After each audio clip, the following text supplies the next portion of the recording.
Уважаемые участники Петербургского международного экономического форума, просим вас занять свои места, отключить мобильные телефоны и вспышки фотокамер. Пленарное заседание начнется через несколько минут. Dear participants of the St. Petersburg International Economic Forum, you are kindly requested to take your seats, switch off your mobile phones and disable the flash on your cameras. The plenary session is starting in a few minutes.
At the beginning of our era, the biggest countries were vying for geopolitical and economic dominance. At first stages of development, economic heft was ensured by a growth in population. Dominating were the Roman and Byzantine empires as well as Asian civilizations. During the geographic discoveries, trade relations and technological progress emerged to the forefront.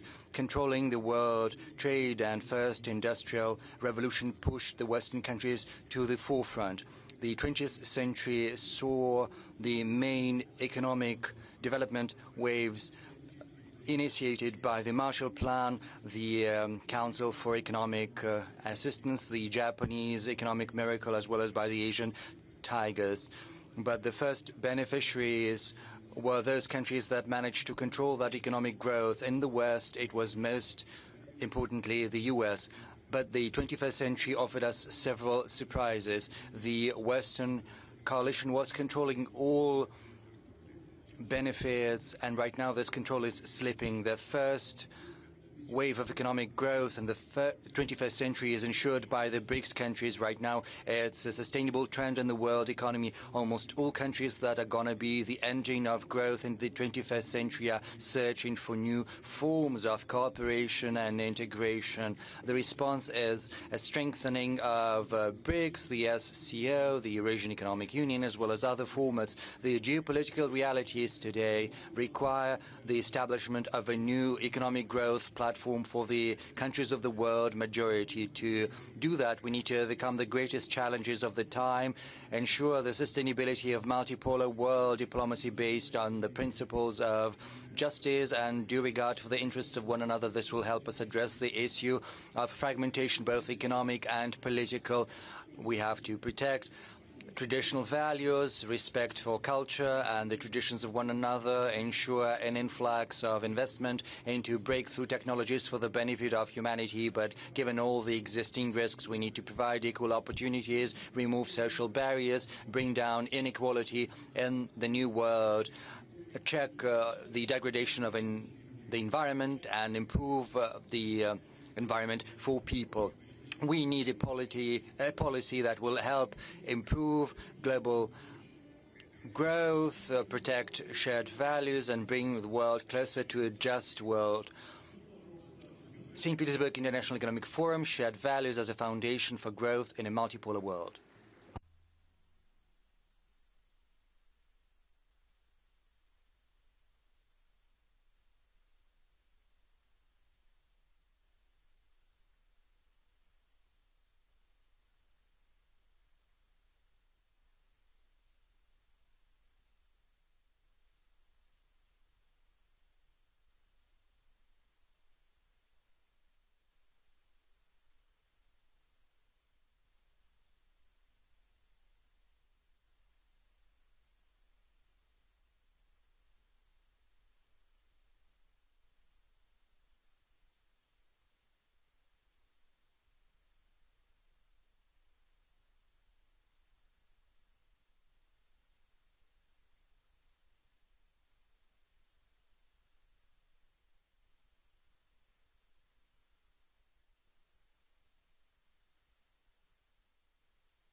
Уважаемые участники, Distinguished participants of the St. Petersburg International Economic Forum, please take your seats.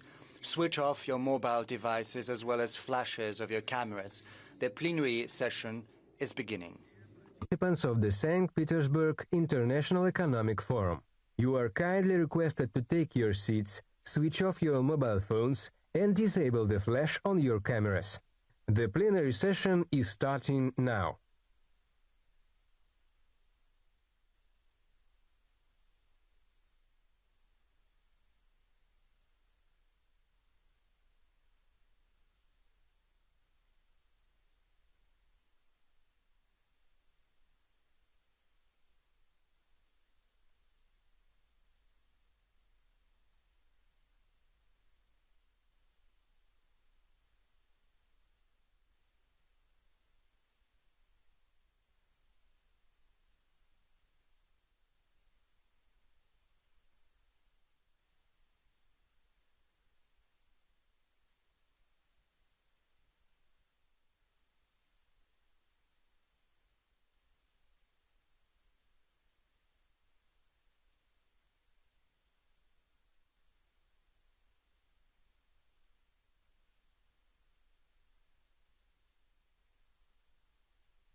Президент Российской... President of the Russian Federation Vladimir Putin. President of the Republic of Indonesia Prabowo Subianto.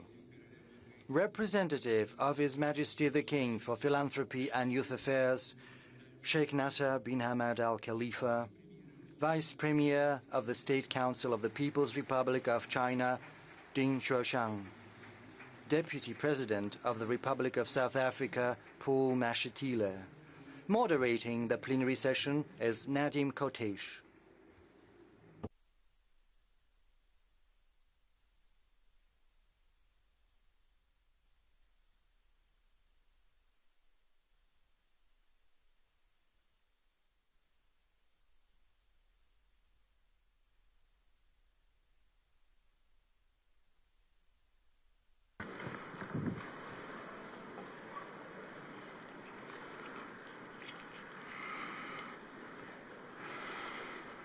Good evening, everyone. Mr. President, thank you so much. It's a pleasure and an honor to be with you on this panel with your esteemed guests. If anything, the St. Petersburg International Economic Forum is again and again proving itself as a pivotal platform for the discussions around global economy, global trends, and geopolitics. So there's no better time than now than being here and discussing what we are going to discuss after listening to these speeches, one by you and the rest by your esteemed guests. Thank you again. Thank you so much. And this is a very interesting panel if you look at the structure of the panel. We have China, we have Indonesia, very important country from the ASEAN, have Russia, we have Bahrain, a very important and vibrant GCC country, and then we have South Africa, which is a founding member of the BRICS. And still some people would say Vladimir Putin is isolated. So I don't know if this panel says something, it says how multipolar the world has become. Mr. President, the floor is yours for the first speech.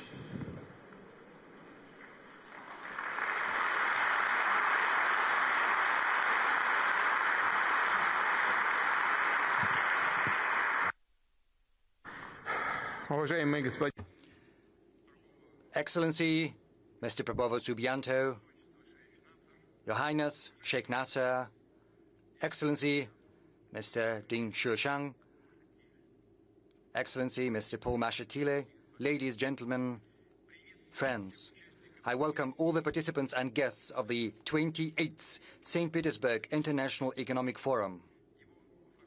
Traditionally, it is a platform for substantive, meaningful discussions on the most relevant subjects of this day, and we are glad that these discussions in the forum platforms are attended by representatives of 140 countries and territories. This year, the themes discussed here, and all of them are important, or rather, as colleagues call them, discussion tracks, include the quality of growth in a multipolar world and great challenges. And these challenges include tectonic shifts in global economics and demographics, including the dynamics of the world's population. They also include social, societal, and geopolitical controversies that manifest themselves through crises and regional conflicts that are flaring up anew with greater force. Unfortunately, this is something we are witnessing currently in the Middle East. Finally, these challenges include climate change and acute environmental issues that require a response, as well as a transition to a new technological structure, which is founded upon digital platforms, AI, and autonomous systems that are capable of making decisions without the participation of human beings. The thing is, how do we make sure that these positive technological changes are spread ubiquitously? How do we make sure that these new digital technological solutions are universally acceptable, allowing countries, regions, and cities achieve a new level of development, climbing the ladder of progress, making sure that this technological breakthrough benefits everyone, including in terms of changing societal structure, decreasing level in inequality, as well as higher standards of living. How do we make sure every person has equal opportunities and gets access to knowledge that will help tap into their potential? And how do we implement the fundamental principle of justice? In the course of my address, I would like to dwell on the tasks at hand for Russia. I'll also speak about what we're doing to address these tasks together with the business community, the academia, and civil society. I'll speak about the approaches we propose in order to support economic growth, not just within our country, but also how we create joint mechanisms for global and regional development in partnership with friendly nations. Let me start with an overview of the current state of the Russian economy. Despite a challenging external environment, the Russian GDP over the last 2 years has been growing by more than 4% every year.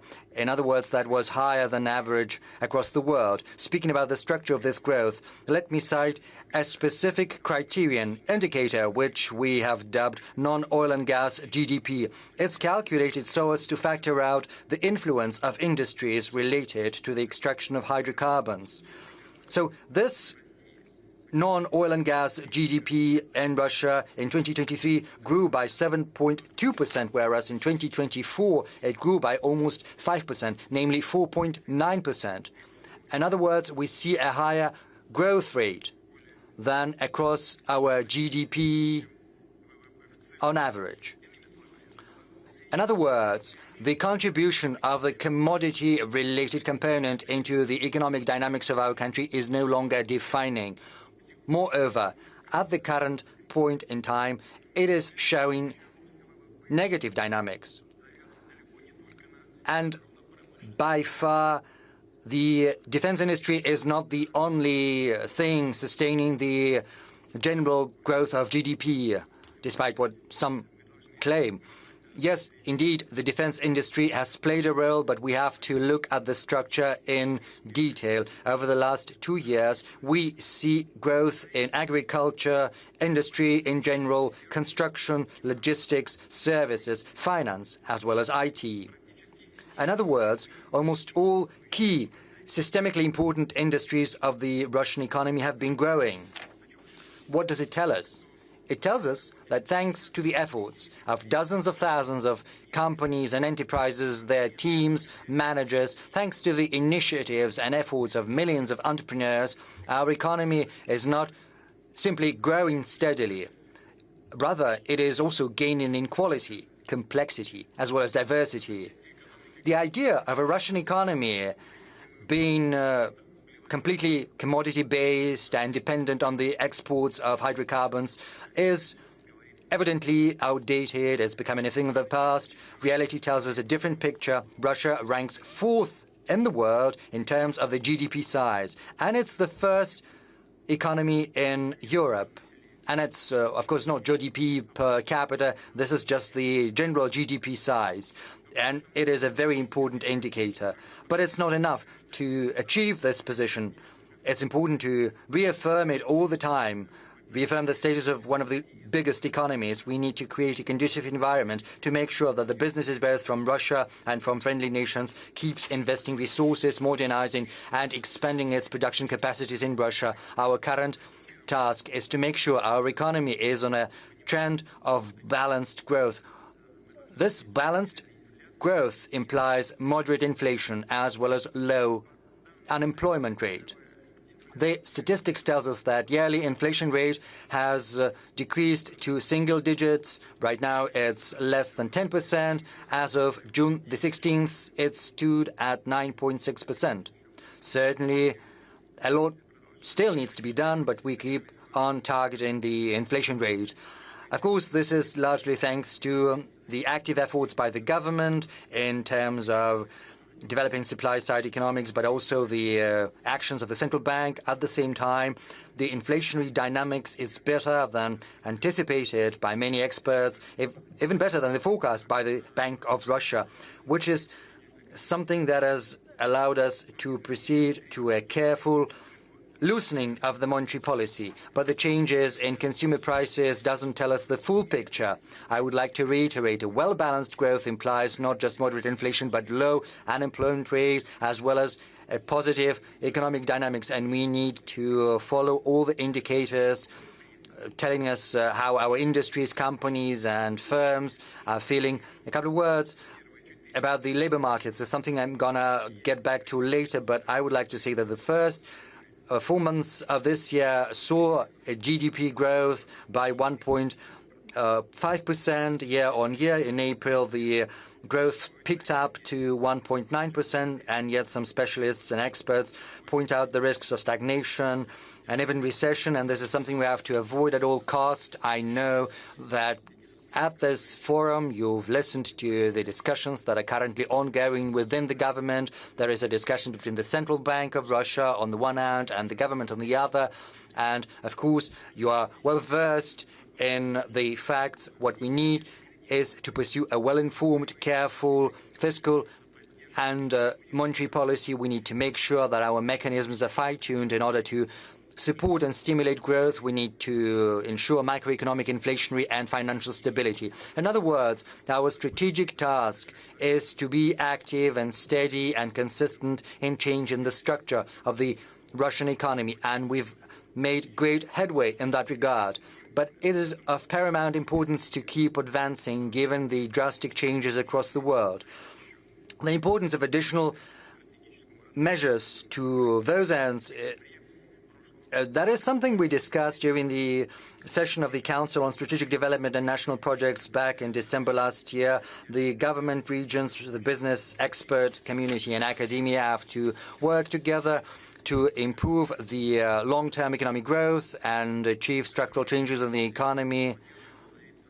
Let me dwell a little bit on these key aspects we need to address today. First and foremost, we need to change the nature of employment and consumption patterns. We have to create an environment which will stimulate economic activity among our citizens, to make sure that our young people and senior citizens can fully tap into their potential in the labor market so that they can get new competencies, build a successful career, and improve their income. In other words, I'm referring to a transition to an economy of high wages based not on a shortage of labor force, when entrepreneurs have to resort to raising wages so as to vie and compete for workers. Rather, these high wages have to be based on the quality of jobs as well as higher labor productivity. Over the last 4 years, employment in Russia grew by 2,400,000 people. Starting from October last year, across the country, we stabilized the unemployment rate at around 2.3%. We managed to achieve a record low of unemployment rate. We are also witnessing positive dynamics in those Russian regions that traditionally have been facing acute problems in employment. I refer, as colleagues know, mostly to the south of Russia. And right now, we see the unemployment over there half or so. This is thanks to well-informed, stimulating macroeconomic policies as well as active efforts by the regional authorities with the support of federal employment programs. It is also important to integrate up-to-date and cutting-edge technological solutions such as platform-based employment and digital marketplaces. Our colleague from Bahrain has told me that he's just been to the Chechen Republic, and with his own eyes he witnessed the republic's development. The Chechen Republic is a good example in that regard. I would also like to point out that youth employment is growing. I mean, those young people who are simply entering into the labor market, trying to secure their first job. In terms of youth unemployment, Russia is one of the world's top performers because we have an unemployment rate among the young people at around 7.5%, whereas, just to cite an example, France and the UK are facing the unemployment rates of 16% and 11% respectively. generally speaking, youth unemployment is a most acute economic and social issue across the modern world. But as we can see, Russia is more or less successful in addressing this problem. We are following the right path and we are coping with it. Of course, there is room for improvement, but I would like to underscore that progress in that field is undeniable, and active youth employment yields results not just in the short term, because a good start, being a highly sought-after specialist in the labor market, this is something that sets the stage for later professional career of a young person and their place in society. It has an influence on their desire to make a family, take care of their parents, raise children, not just the firstborn, but fortunately the second or the third, and other children. And of course, this helps address social, economic, and demographic development of the country. Moving on, our employment is growing in the industries that create great added value and end products such as high tech, and I also refer manufacturing in IT, tourism, whereas employment in supporting industries such as public administration, trade and finance sees a decrease in employment there. And this is an objective fact, and it's well grounded. Maybe not everyone knows that, but this is a very good trend, that the employment there is decreasing. Just for your information, if we look at the dynamics in information and communication, we see an increase of almost 30% by 350,000 people. We see a 10.2% growth in manufacturing industry, whereas the number of workers in trade has decreased by 170,000 people, which is minus 3%. These are gradual yet very significant trends that reflect the structural and quality changes we intend to keep working through increasing the efficiency of our economy and introducing digital platform-based decisions and solutions to make sure that we decrease employment in the so-called supporting industries, but we have to provide those who are employed there with an alternative. And to that end, we will stimulate the creation of better, more attractive jobs with higher labor productivity that satisfy the new technological structure. And of course, for the benefit of our people, we have to fine-tune the labor legislation. The government has drafted a package of such amendments. I would like to ask the State Duma to adopt those amendments swiftly. I would like to reiterate that high-quality, structurally sound employment holds the key to improving income of citizens and families and decreasing inequality. Of course, inequality is still a problem, but we are making good headway in addressing that. We have already managed to do a lot to raise the income of the most vulnerable citizens. And on a particular note, I would like to say that we've managed to achieve a record decrease of poverty, because as of the end of last year, poverty level stood at 7.2%, and the positive dynamics is still very much in effect. And the first quarter of this year has seen a decrease of more than 2 million people, of those who earn less than the minimum wages. This august assembly knows that, but I would like to say that in 2000, the poverty level in Russia stood at 29%. This is for information of our guests. And unfortunately, 42.3 million people lived in these undignified conditions. In 2024, this level is just 7.2%, and it's just 10.5 million people. But this is not the end of our journey. We need to make sure that this figure goes down. We first have the task of decreasing it to 7% and then to 5%. But if we look at the economy in general, we see that the level of wages across Russia is still not sufficient. It's not adequate, and we need to be ambitious. We have to build an economy of high salaries, of high wages. It's of the utmost importance. This has to be based on higher labor productivity. Incidentally, the share of wages in the GDP increased from 40.7% to almost 44% in 2024. So in 3 years. What are we concentrating our efforts on? First and foremost, we are adapting education programs to the needs of the real sector. Incidentally, the youth unemployment dynamics I've just mentioned demonstrates that we are moving in the right direction. I would also like to add that this year, in the run-up to our forum, we have published a ranking of education institutions of Russia based on the quality of their jobs, employment, as well as wages. It shows us what professions are in greatest demand, what education institutions give their graduates the best education that the economy needs. This ranking shows the efficiency of management teams of these education institutions, and I would like to ask the heads of relevant ministries and colleagues, both at the federal and regional level, to pay close attention to that ranking, using it as an instrument for managing changes in professional education.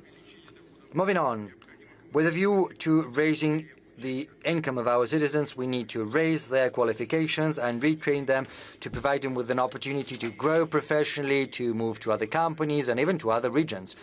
In other words, we need to increase the mobility of labor force, which is of the utmost importance to the economy. It gives people a chance to occupy better, more promising positions with better conditions and terms and better wages. We also need to invest in new equipment, automate and integrate robots in manufacturing capacities, and they have to be serviced as well. And this will require professional, highly competent and highly paid employees.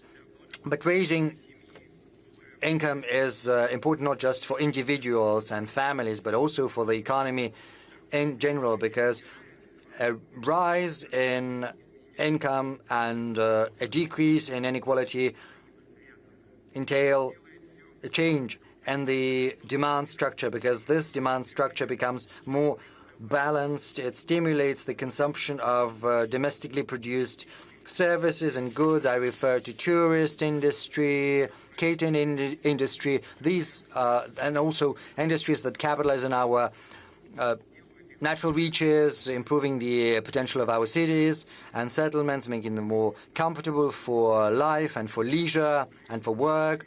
And I would like to remind you that together with the government, we decided to introduce a new taxation system for the catering industry with a fixed VAT rate. Part of the revenue will be funneled into the municipal authorities, providing them with an additional resource for projects and development programs on the ground. First and foremost, to raise the standards of life. We're certainly going to support creative economy related to science, culture, art, and creativity, including such avenues as architecture, design, cinema, music, publishing, software, and so on and so forth. That's everything that the experts have dubbed the experience economy. This year, we have seen the entry into force of a federal law that has provided the legal framework for promoting creative industries. Until the end of the year, 70 regions are going to start introducing the standards for the development of this modern segment of economy as well as social life, creating the requisite infrastructure. To make sure this work is put on a systemic basis, I would like to ask the government, together with the Russian regions, to draft a long-term strategy for the development of creative economy, and also think and consider launching a federal project. On a separate note, I would like to speak about raising the tourist attraction of Russian towns and villages, a visible manifestation of our national identity. And true points of tourist attraction are ancient buildings, churches or estates, the cultural heritage sites.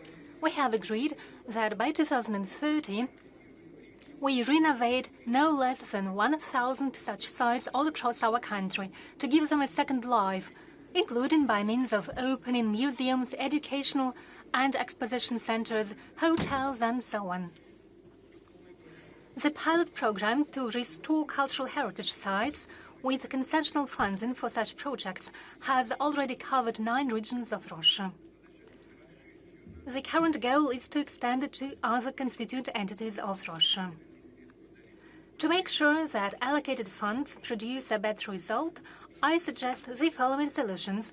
We could unite the resources of 2 concessional lending programs for creating tourist infrastructure and preserving the cultural heritage sites. Thus, the renovation and overhaul of ancient buildings for the business purposes in particular could be additionally funded from the loans that reduce trade. Apart from that, I suggest that we apply to these projects the so-called umbrella surety mechanism by the cooperation with the development of small and medium entrepreneurship. Let me add that at cultural heritage sites, there is a complicated investment and construction cycle. All those who are involved in it know it full well. It takes a long time, which we have to reduce where it is justified. We need to get rid of excessive formalism, definitely not to the detriment of preserving historical memorials. I ask colleagues from the Presidential Office to establish a designated interagency platform and come up with solutions on this topic and in general as regards restoration of cultural heritage sites. I have already mentioned the program to create a tourist infrastructure. We try to carefully and delicately involve our national parks into the tourist sphere. We put in place conditions to make sure they can be visited by tourists with due attention to the nature and protected ecosystems. It is another example of how Russia is implementing its environmental agenda. We don't waste the natural resources to seek short-term benefits, but we preserve and multiply them to the interest of the people and to the benefit of our society. In this context, I would like to mention this.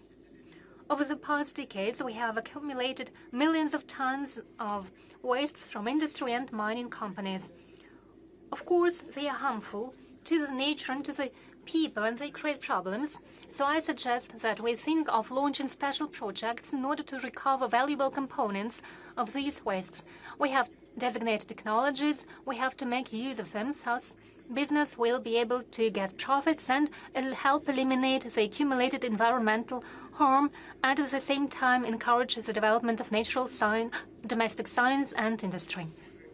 Dear colleagues, exploration of new industrial, high-tech and service areas and spreading the range of economic activities are elements of structural transformation in the Russian economy.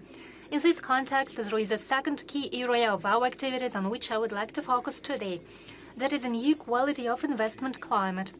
In a sense, I'm talking about a dramatically minimization of costs incurred by the business and entrepreneurs in all fields, starting from construction to ensuring facilities of new projects and to the ongoing operational activities, including all forms of accounting and notary services. We are working in close contact with regions, entrepreneurs and expert circles. Together we try to make sure that business and investment activities are growing all across the country in every town and village. Let me remind you that we have set ourselves a goal. The capital investments in Russia by 2030 has to grow by no less than 60% against 2020. The government has already launched a system for supporting investments in the regions. It includes provision of comprehensive and full services for the investor up to the stage when the plant is put into operation with access to all support mechanisms, including tax benefits and exemptions. We will carefully monitor how this is implemented and adjust it, taking into account the wishes of the business, its demands and needs. And of course, we will follow the example of the regions who are leading in terms of attracting capital investments and multiplying their successful experience and best practices. Traditionally, at this platform, I would like to announce the results of national ranking of the state of investment climate, which is prepared by the Agency for Strategic Initiatives. Now the ranking takes into account a greater number of indicators, 82 instead of 70. That is, it has become more detailed, which means it is more informative now. The capital of Russia, Moscow, leads the ranking just as before. It is followed by the Republic of Tatarstan and the Nizhny Novgorod region. They have demonstrated the greatest dynamic in this year. Both regions rank number 2 with similar results. Their current parameters of investment attractiveness are higher than Moscow had last year. What does it mean? It means that the standards are constantly growing. When we work in the investment climate, we should never stop. We should always look into the future and set new goals. In the third place of the ranking is Moscow region and the Republic of Bashkortostan. And in total over the past year, 57 regions have increased the integral index. In particular, I would like to note the regions of Chelyabinsk, Tver, Smolensk and Kaluga, as well as the regions of Voronezh, Saratov, Sakhalinsk, Novosibirsk and Lipetsk and the Altai region. They have demonstrated the highest dynamic. I congratulate colleagues in the regional teams on these results, and I wish all the regions further success in this important field. Let's welcome their success. Thank you. Thank you. As I've already mentioned, along with support for investments, we try to improve conditions for day-to-day business activities, and as we know, there are many tasks in this context, from registration of companies to dealing with insolvency. The government, together with the entrepreneurs and sectoral experts and experts from the Agency for Strategic Initiatives, have launched a large work. We are working on establishing a national model for target conditions for making business, taking into account international practices, but I'll emphasize taking into account the national features and national development goals that we have set for ourselves. The model should be ready by September this year. We are talking about specific changes for the business which would be tangible and measurable. For example, by 2030, we have to almost halve the terms for being connected to power grids, or to decrease the time which is spent for filing and preparing tax documents by 1.5 times. The goal for the national model is to make sure that by 2030, Russia is among top 20 world leaders for business conditions, taking into account the updated international practices. It should serve as an example for our BRICS partners. Most importantly, the business climate has to allow us to enhance the basis of our economy, to make it more sustainable and at the same time dynamic and aimed at producing goods and services and their promotion in the domestic market and for the global export markets. I'll note that compatibility of domestic goods, agriculture, services and many other fields should be based on our own technological solutions. It is the third area of structural transformation. The Russian economy should be more technological. And it's not just a wish. It's an objective requirement of the world of today and tomorrow. The challenge to which we have to be up to if we want to be stronger, and we do want to be stronger. We are to fully embrace a new stage of technological development of our country. The key instruments will be national projects for ensuring technological leadership. They were launched this year, and together with colleagues we have agreed that events within these national projects will be updated and added. By 2030, the aggregate spendings by the state and business for R&D in Russia should increase to reach no less than 2% of GDP. A special role is to be played by the private business. Its investment for these purposes should at least double. In this context, I would like to stress this. Supporting the technological transformation of Russian economy is the key task of almost 24 of funds and development institutions. But every one of them has its own methodology and approach. As a result, entrepreneurs have to come up with technical documents and other documents in different ways. On the other hand, it happens that funds and institutions may compete for same projects. Yes, competition is useful, but in this case, the interagency competition doesn't benefit the common cause, but on the contrary, it decreases the efficiency of financial organizational resources. Recently, we set up a designated working group under the Council for Strategic Development and National Projects. It's led by a head of Web RF, Igor Shuvalov, and I ask colleagues from the working group to analyze the activities of funds and development institutions on the technological track. The goal is to eliminate duplicating of functions, coordinate work of development institutions, and come up with unified requirements for business support procedures, from registration of an invention to serial production of high-tech goods. I'll stress, over the past 2 years, the number of invention registration applications from domestic companies and scientific organizations has grown by 13%. There is a growth in the field of optics and computer technologies, consumer goods, and pharmaceuticals. However, it is important not only to develop solutions, but to implement them in a swift manner in goods and services for which there is demand within a country and on a global arena, which would be able to improve the quality of life of our citizens and make it more comfortable and convenient. We agreed that colleagues in the government will personally supervise implementation of new technologies in their fields of responsibilities. They will adjust the regulatory framework for experiments, testing, piloting, and upscaling the prospective solutions. It is important that the government comes with an annual report about dynamics of technological development to assess the current level of technological sovereignty of Russia and breakthrough solutions for technological leadership, as well as the tempo of their implementation in different branches of economy. Unfortunately, today the level of so-called commercialization of inventions in the university context is low. Small innovative entrepreneurs unfortunately are in a situation when only one invention in 100 reaches practical application. It is too few. We need more active cooperation between educational institutions, R&D institutions, and business environment. We have to help them find each other. We have a program entitled A University of Entrepreneurs. It involves experienced businessmen who work together with students in designated workshops in the higher educational institutions. They come up with advanced technological solutions and products. We have already seen the first results.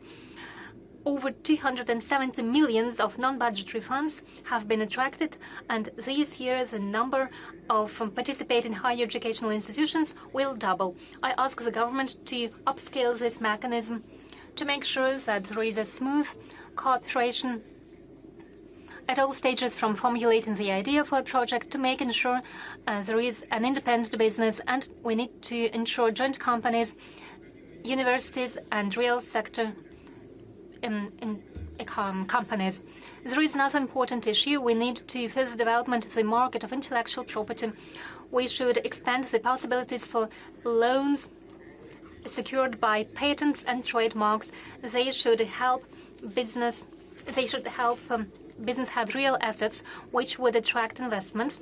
By the way, Russia has over 1 million of valid trademarks. Over the past year, our entrepreneurs have registered almost 77,000 brands, primarily in the fields of light industry, software, household chemicals, and some other fields. It is by 12% more than a year before. It is a good tempo and will support new Russian brands.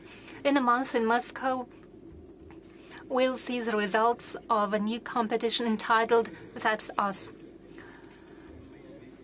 Small and medium enterprises account for a great number of shares, and they require promotion as they enter new markets. Small businesses, separate entrepreneurs, or just a handy person from a small town or village today can find a customer for their products or services with the help of marketplaces. Previously, it was almost impossible. The audience, the number of their customers is growing not only in our country, but all across the world. Unlike most countries dependent on global platforms, Russia has examples good examples of own successful electronic platforms. It is a real and tangible achievement of domestic business of which we can be proud of. We will continue putting in place conditions under which Russian digital platforms will develop and compete with international giants. We have already come up with a draft law which will be a first step to building a modern regulatory framework for platform economy. I ask the State Duma to accelerate the adoption of this draft law. I'll add, in the field of digital platforms, there are certain problems, in particular unfaithful practices of making business, violating the competition and the rules for using the data. I ask colleagues from the President's office, together with the government and business representatives, to discuss this topic within the interagency working group. I also ask you to analyze the regulation not for the digital but traditional offline trade, that is, shops, chain stores, and so on. Such regulation, in many regards, is outdated. It was developed in a different technological era and is not up to modern challenges and opportunities. I'll add that marketplaces have a large volume of data about the, so to say, health of the business and the state of the market. They know what support it needs, be it advertising or sales, recruitment of staff, or getting a loan. We should make use of these opportunities for the development of small and medium enterprises all across the country. I ask the government to come up with proposals in the context of coordination and aligning information and other instruments to support and promote the business that are at the disposal of the government and digital platforms, including financial and guarantee mechanisms of the SME cooperation. Next. The own independent solutions, including the digital solutions, should be used in order to strengthen the foreign trade infrastructure. I'm talking about logistics, insurance, and payment systems. I'm happy to say that we have a state system of electronic consignment documents fully operational. So all the papers you may need for transportation by road, be that consignment documents or waybills, all of that can be done online, electronically. And on a monthly basis, more than 1.5 million of documents of the kind are being issued. We have intentions to go digital and use platform solution for all means of transport in Russia, including transport by road, air, rail transport, river and maritime connections. So we're talking about creation of the National Digital Transport and Logistical Platform. This modern technological foundation will serve for the development of international corridors, among others, including Trans-Arctic Transportation Corridor from St. Petersburg via Murmansk all the way to Vladivostok and many other transportation routes. As for payment infrastructure, here we are going to work closely with our colleagues from the BRICS bloc. We will be aiming to create efficient and reliable mechanisms and services that are fully independent from any kind of external interference. And in this regard, we absolutely need the experience that our countries have in circulation of digital national currencies. Russia has been implementing a pilot project of the kind for 2 years now. We worked on all the major operations, including opening of account, closing accounts, transfers between individuals and legal entities, payments for goods and services. Our goal right now is to make sure that the use of digital ruble is a commonplace, both between individuals and companies and banks. And I request the central bank and the government to accelerate this tradition and identify the periods for the technological development in the financial sector. In this regard, the fourth area of structural change is in the new quality of foreign trade, and that applies both to export and import. The goal is clear. We need to increase the non-oil and gas export. And for that, we're determined to develop relations with our partners, eliminate trade barriers, untap new market niches, and shape infrastructure, develop it, and strengthen investment cooperation. I'd like to remind you that we've agreed to develop long-term cooperation plans with our key partners.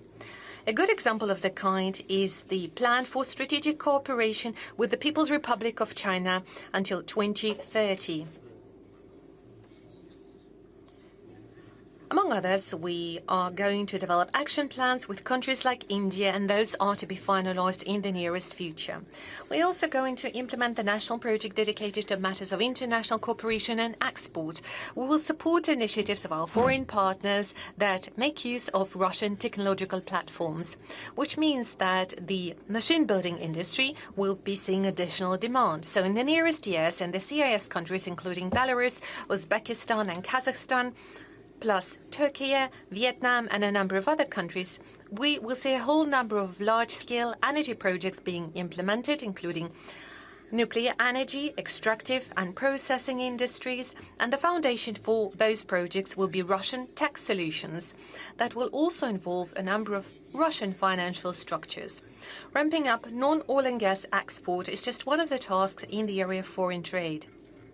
We are determined to transform the structure of imports step by step, specifically the products and items that we buy from our partners.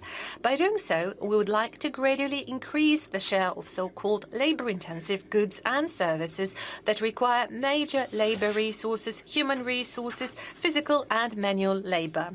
In Russia, on the contrary, we need to focus on high-tech, complicated goods and services with a high degree of automation, high added value, which undoubtedly would contribute to better employment and more jobs in our country. Definitely with our partners from the Eurasian Economic Union, we are going to adjust tariff and customs policy in a way to create motivation for establishment of new manufacturing chains. We would like to encourage technological transfer to our country. We want to bring more tech solutions that should also create better quality of jobs and create more better paid jobs in the country.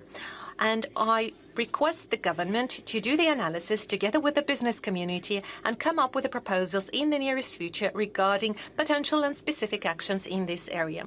Dear colleagues, finance, infrastructure, the real sector of the Russian economy are developing along the principles of high technologies, flexibility, and ability to quickly respond to external challenges and any fluctuations to the demand that may happen on the side of our citizens or foreign partners. This approach is fully applicable not just to the civil sector, but obviously to the area of defense, and specifically the defense industry. Our meetings inevitably touch primarily on the matters of economic development and economic growth. Here at the forum, we talk about the current state of the economy. But in the world of today, we see that there is less and less of division between the defense industry and the other part of the economy. Some countries no longer have the difference. And those dramatic changes is the fifth area of the structural modernization of the economy and strengthening of our sovereignty. The key principles in this regard are the following. First and foremost, technological advancement on all stages, from development and manufacturing to logistics, procurement, and taking care of supplies to specific military units. We need to make sure that we constantly improve technological innovations in the civil sector, among others, but we also need to implement them very quickly in the area of defense and security. Whenever possible, we need to aim for synergies and adjacencies of the defense industry with the civil sector. We need to take care of the effective production of dual-use goods. Very frequently, there is no need to take care of adjacencies because many goods are dual-use by default, and they are very much in need in maritime and river facilities, aircraft engineering, electronics, manufacturing of medical equipment, agriculture, and more. I will tell you that we need to step away from clearly differentiating the companies between the military industry and those companies operating exclusively in the civil sector. The situation evolves in a way that we see that there are more and more competitors and competition from the high-tech holdings capable of addressing both military and civil objectives. The second point is all about the speed of change. Today, global business leaders, among others some of the Russian companies, may show that time needed from ideation to actual creation of a product can be reduced down to a quarter or even several months. And the time needed from the actual time of manufacturing of the product to the time it is delivered to the end consumer amounts to weeks or even days. The area of defense and security should be guided by those high standards.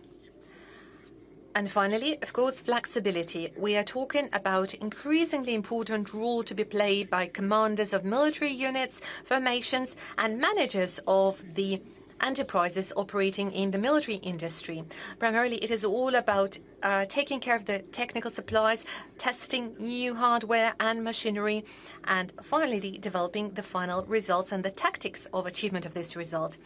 And I guess our colleagues from the area of defense industry and any adjacent industries would agree that it is crucial to develop the mechanism of very quick and effective scaling of best practices. We know how to do that, and we are doing it successfully.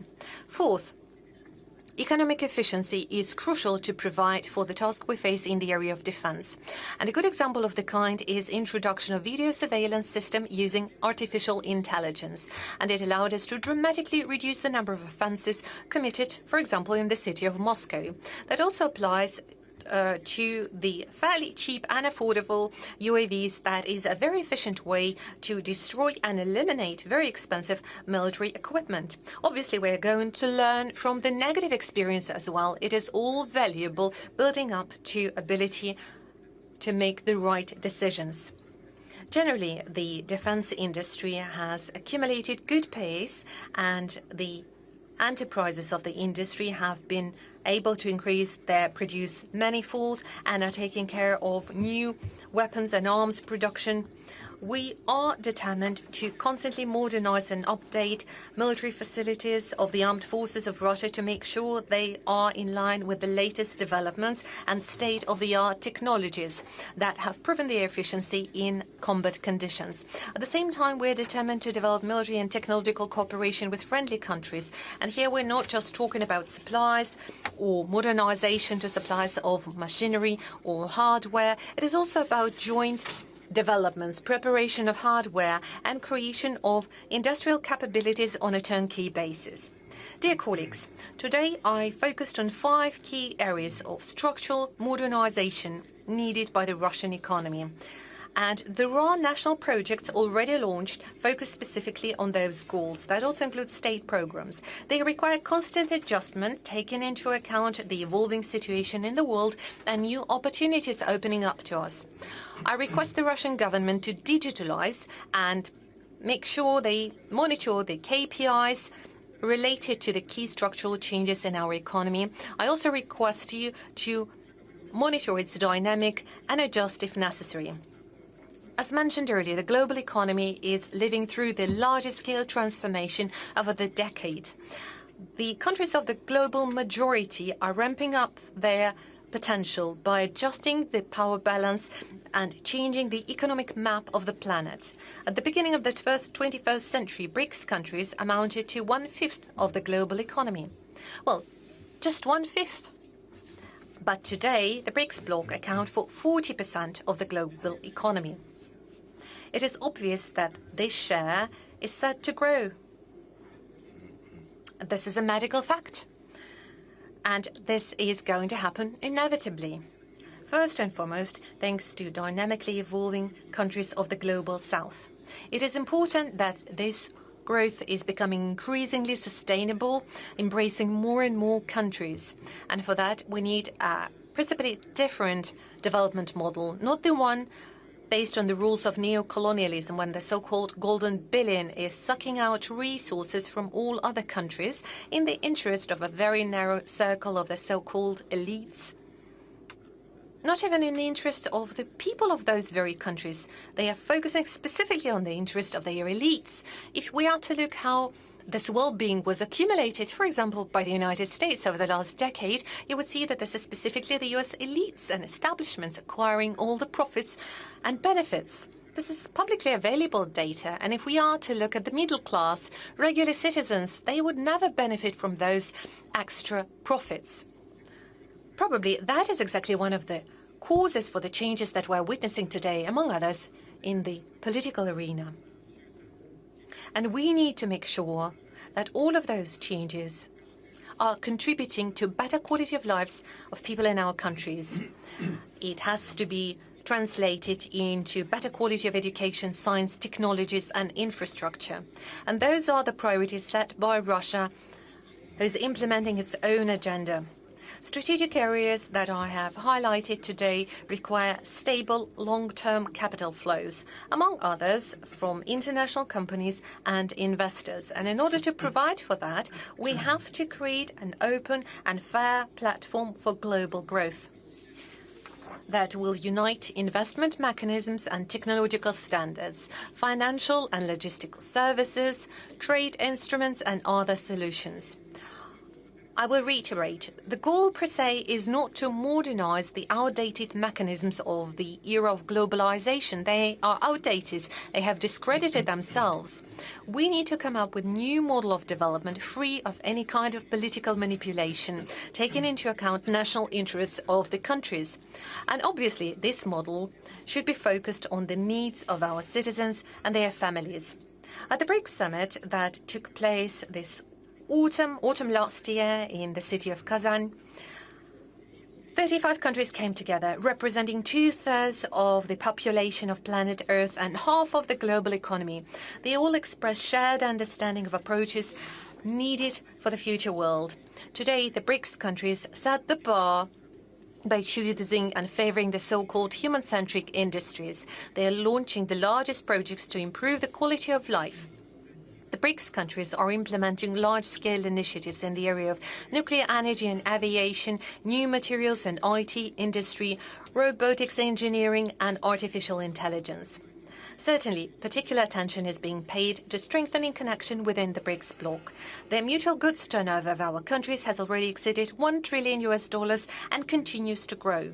All of that are elements of the global platform for growth. They are founded on the key principles of BRICS, that is primarily consensus, parity, accounting for the interests of one another. It is particularly important to highlight that we are open to anyone who would like to join us in this work, because the bigger is the circle of the countries involved in shaping and development of this platform, the more solid and efficient it will be, the more benefits it can generate for all who is aware of their responsibility to the future generations. Russia welcomes all of its partners to make their contribution to shaping new global growth model. Together, we can provide for prosperity of our countries and stable development of the whole world for many, many years to come. And this is exactly why this year in Moscow we conducted the Open Dialogue, where we had participants of more than 100 countries. We intend to make this format regular, and we'd like to build a whole ecosystem around it where we could discuss and elaborate on implementation of breakthrough ideas. The global challenges that the world of today is facing require global response. No country alone could resolve those countries, the more so at the expense of others. It is no longer possible. It is an illusion. It is only that through joint actions within the framework of BRICS or some other formats, we can ensure progress for the whole civilization. I thank you for your attention.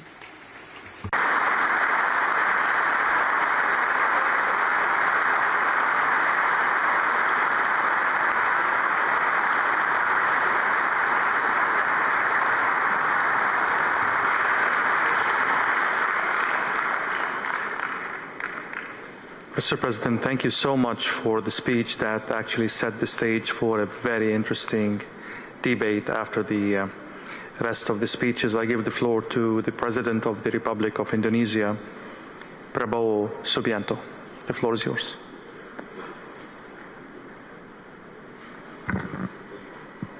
Your speech.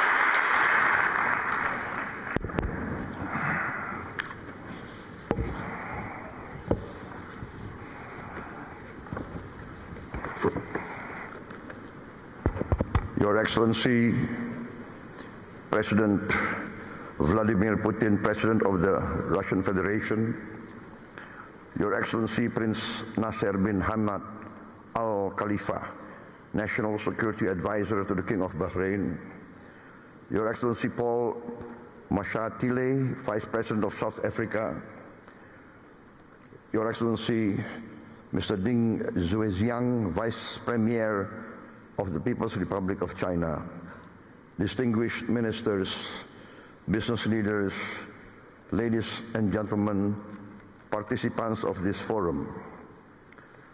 I'm honored here today to be invited and to speak in this forum, the St. Petersburg International Economic Forum 2025. This forum is a forum that combines and gathers leaders from the West, the Global South, the East, and where Eurasia meet. Indonesia views the summit as an opportunity to forge strategic trust, an opportunity to make deals in an increasingly complicated geopolitical situation. Deals that can benefit our shared survival and our shared success. On this occasion, I would like to introduce myself. I am Prabowo Subianto, President of the Republic of Indonesia. I've just been inaugurated on 20th October 2024, and this is my first International Economic Forum, so I apologize if I'm a bit nervous.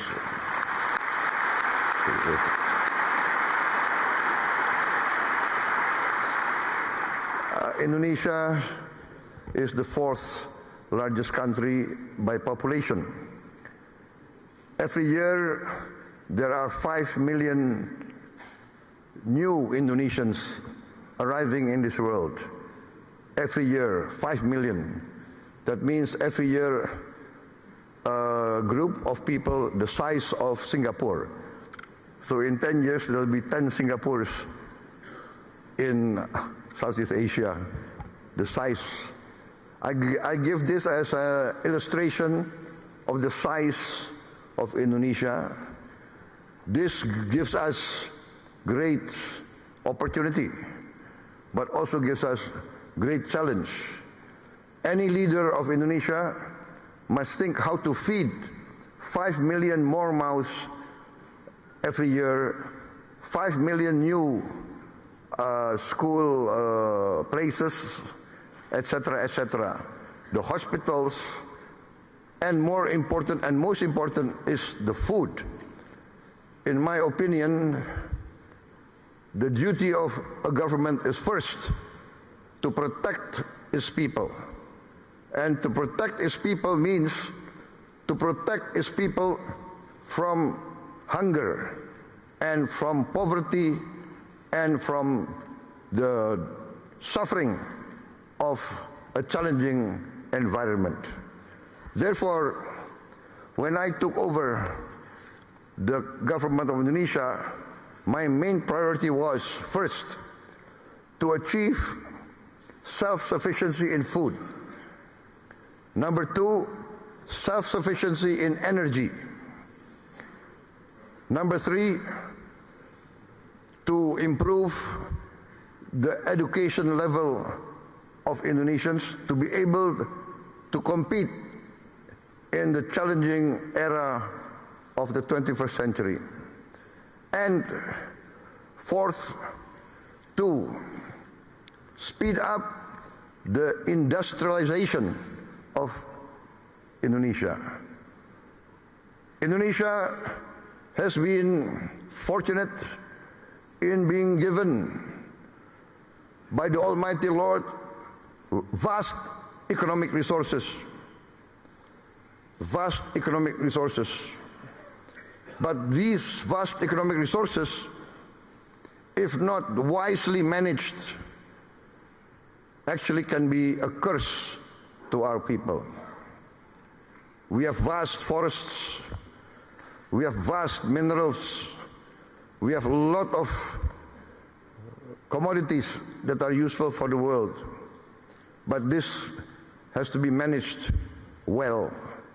And therefore, in my opinion, every country needs its own economic policy and its own economic philosophy. One of the big mistakes of many countries in Southeast Asia is that we tend to always follow the biggest and the most powerful power in the world. In the last 30 years, we see the dominance of the neoliberal capitalist classical free market philosophy, which basically tends to be laissez-faire. And the Indonesian elite followed this philosophy, and therefore, in my opinion, we have not managed to create a level playing field for all our people. There is vast growth. We have grown 5% continuously, especially the last 7 years. Yes, 35% in 7 years, but we have not managed to have this so-called trickle-down effect. The wealth remains at the top less than 1%. And this is not a formula for success, in my opinion. Therefore, my position is this, that each country must follow its own economic philosophy. The economic philosophy that is in tune and that can be accepted by each country's culture and each country's background. Therefore, I have chosen the path of compromise, the path of the best of socialism and the best of capitalism. Pure socialism, we have seen, does not work. It's utopia. Pure socialism, we see many chances and many cases people do not want to work. Pure capitalism results in inequality, result in only a small percentage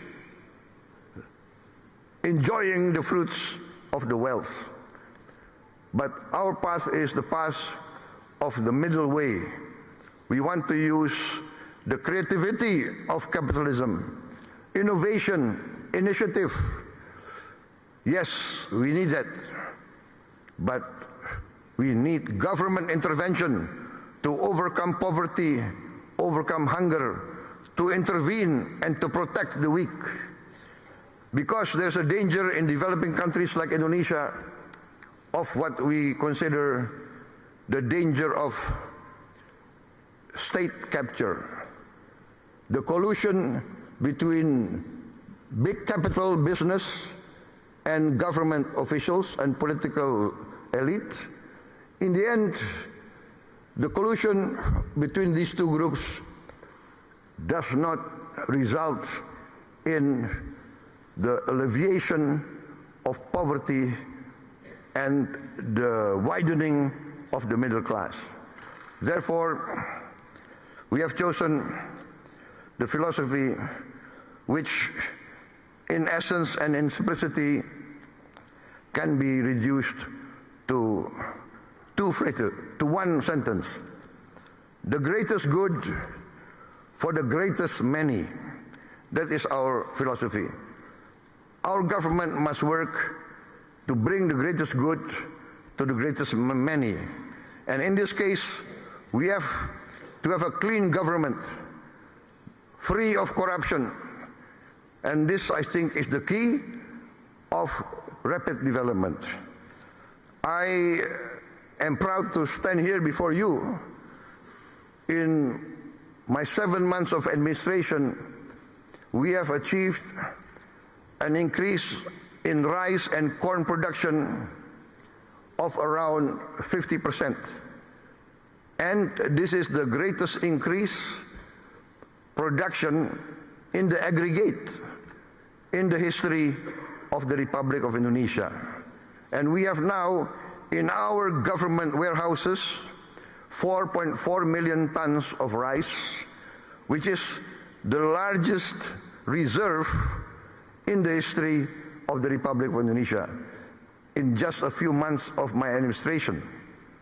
We increased efficiency, we fight very strongly against corruption, we deregulate, we cut all the regulations which increase inefficiency, and we have seen the rapid results. I believe that if Indonesia can play a good role, a positive role in international relations, for instance, our participation in BRICS, we thank the government of Russia for supporting us to be a member of BRICS very fast. I think we are one of the fastest members to be accepted in BRICS. Also, Madam President, former President of Brazil and President of the New Development Bank, we are also accepted into the member of New Development Bank, also very fast. We thank also the government of China for supporting us and the government of South Africa.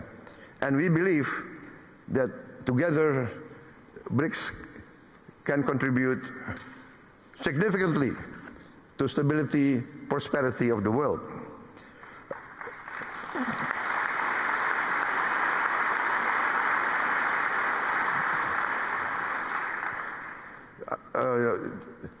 I would like just to tell us a slight story, not part of my speech, but I was asked why I did not attend the G7, but I attended the St. Petersburg Forum 2025.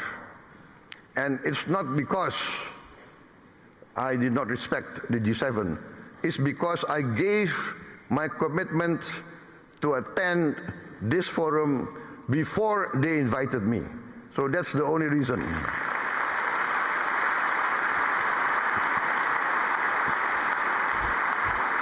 So please don't read too much into the event. Sometimes political observers, they want to read, is this a political statement, right? No. Indonesia, by tradition, always non-aligned. We respect all countries. Our foreign policy is very simple. One phrase, 1,000 friends, too few. One enemy, too many. We want to be friends with everybody.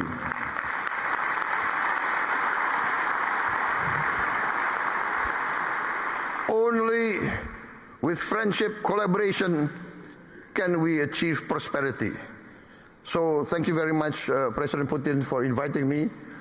And because you invited me, I can be here today in this historic city, a city of heroism, a city of great patriotism, and as an amateur student of history, I followed the history of Russia, and I know the significance of St. Petersburg. And I had the honor of attending the cemetery of the victims of the war a few days ago. So thank you very much for this invitation.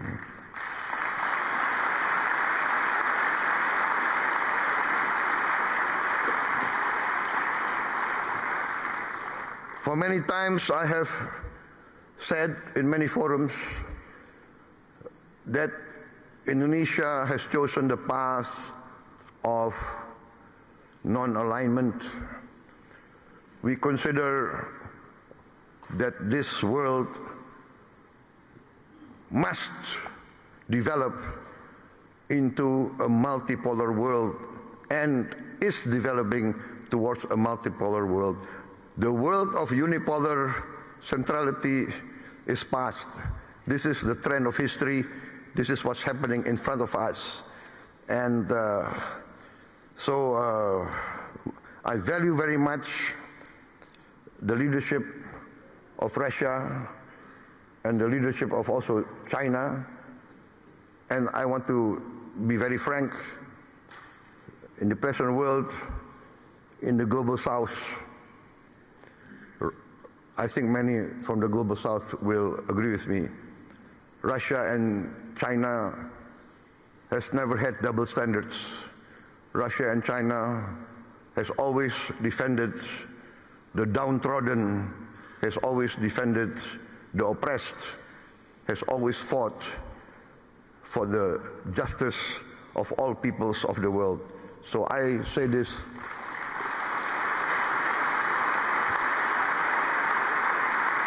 from my heart. Therefore, Indonesia wants to be a good partner and a strong partner. My experts tell me that in this first semester, our economic growth is more than 5%. Actually, it can really end up by the end of this year nearly 7% or even more. So this shows that we have chosen the right path and we are achieving our goals. I'm very convinced that we will achieve our goals within a few years. I've given the target 4 years self-sufficient in food, and we are experiencing that we can be self-sufficient in food within this 1 year. And we will be, in a few years, a net exporter of rice and corn. Also, now I've formed a sovereign wealth fund, which we call Danantara, which means the future energy of Indonesia. So this fund we make to protect the wealth of our children and grandchildren. The fund now has 1,000 billion US dollars of asset under management.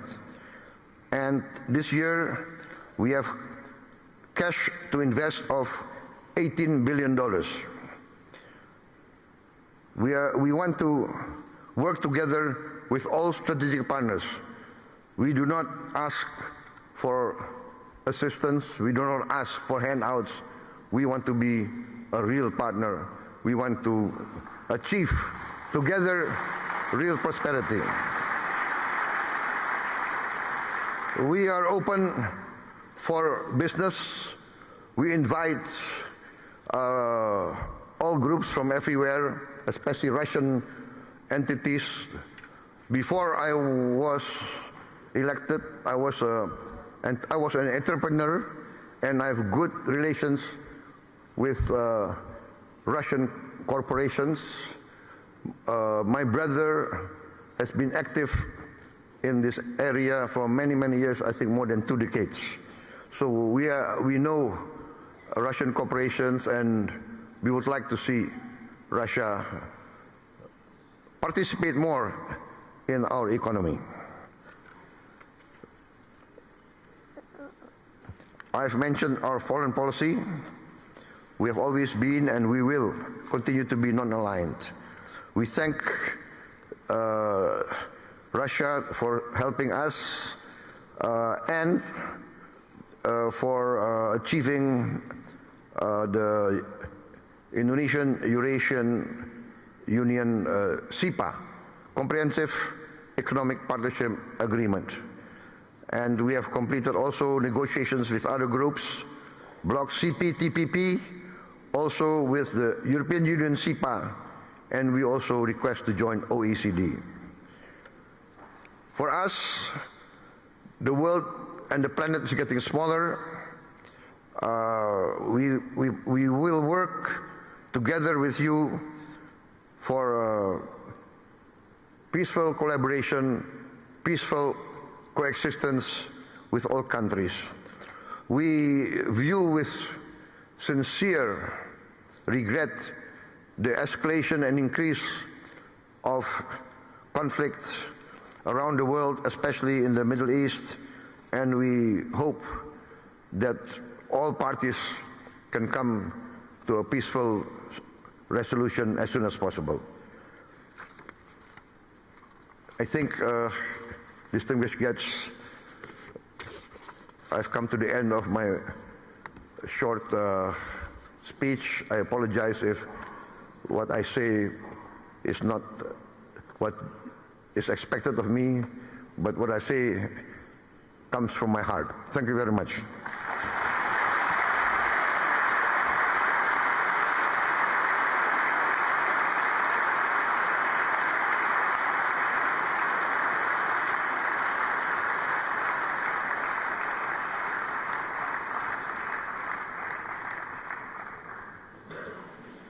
Thank you, President Subianto, and I'm not sure this is your first speech.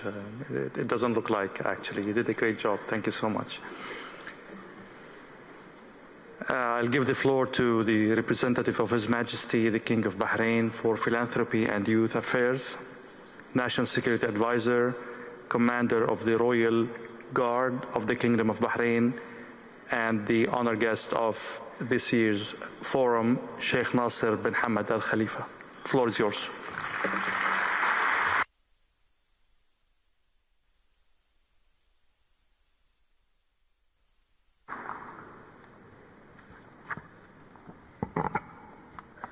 Bismillah ar-Rahman ar-Rahim. In the name of Allah, the Gracious and the Merciful, Your Excellencies, Your Excellency President of the Russian Federation, Mr. Vladimir Putin, President of a friendly nation of ours, Excellencies, distinguished guests, peace be upon you and the blessings of Allah. From the outset, I would like to express my deepest gratitude to the government of the Russian Federation for the kind invitation extended to the Kingdom of Bahrain to attend this year's forum. We would like to address special thanks to His Excellency President Vladimir Putin for his gracious invitation extended to me to participate in this forum as a speaker. I would also like to give you the greetings from His Royal Majesty the King. May Allah save him. And also greetings from the Crown Prince of Bahrain, Prime Minister of Bahrain. May Allah preserve him as well. It gives me great pleasure to remember His Royal Majesty's visit to Russia in May 2024. And the course of that visit, he met with Your Excellency, Mr. President. This meeting was an important stage in the development of our bilateral relations of trust and friendship, as well as our mutual desire to further reinforce those ties. And this is evidenced in particular by the participation of the Kingdom of Bahrain in this year's forum. Distinguished colleagues, the economic policy pursued by the friendly nation of Russia under the leadership of President Putin is the engine of stable economic growth of Russia. This policy plays an important role in developing such strategically important industries as energy and industry. This certainly has a positive influence on the international investment climate. Russia is reinforcing its economic ties with the countries of our region as well as with the countries beyond our region. It also contributes to fostering new trade and economic opportunities whose potential we're trying to tap in. And I would also like to remind you something. I'm sorry, I'm a poet and I love poet, and I would like to remind you the words of Alexander Pushkin in his poem Monument. He says, "And for a very long time shall I be favored by the nation because I've been trying to give rise to good sentiment with my lyre. And this policy is not confined to figures or statistics. This policy has a soul. Indeed, we're currently attending an economic forum, but statistics is not the only important thing at this forum. This forum is also important in that it represents a hope. It manages to kindle in the hearts of the citizens. It also has an important impact on everyone. We've got a strategy developed by the Kingdom of Bahrain until 2030 that has been adopted under the wise leadership of the Kingdom. The 2030 vision is not just a strategy. It is also kind of a roadmap for building a sustainable future. Thanks to this roadmap, Bahrain has embarked upon a sound path which will lead us to an optimum balance between economic growth and sustainability. This roadmap has allowed Bahrain to secure and mobilize foreign investment whilst improving our economic potential. We have come up with a number of strategic initiatives aimed at developing each and every industry, including our digital infrastructure.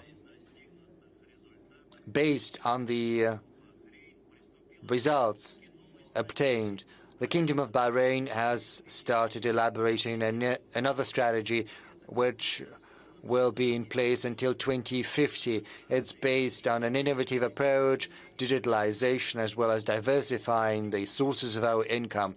These are the strategic beacons we are guided by, and they show to everyone that we want to keep abreast with the developments across the world. We need to build constructive international cooperation and ensure comprehensive and well-balanced development.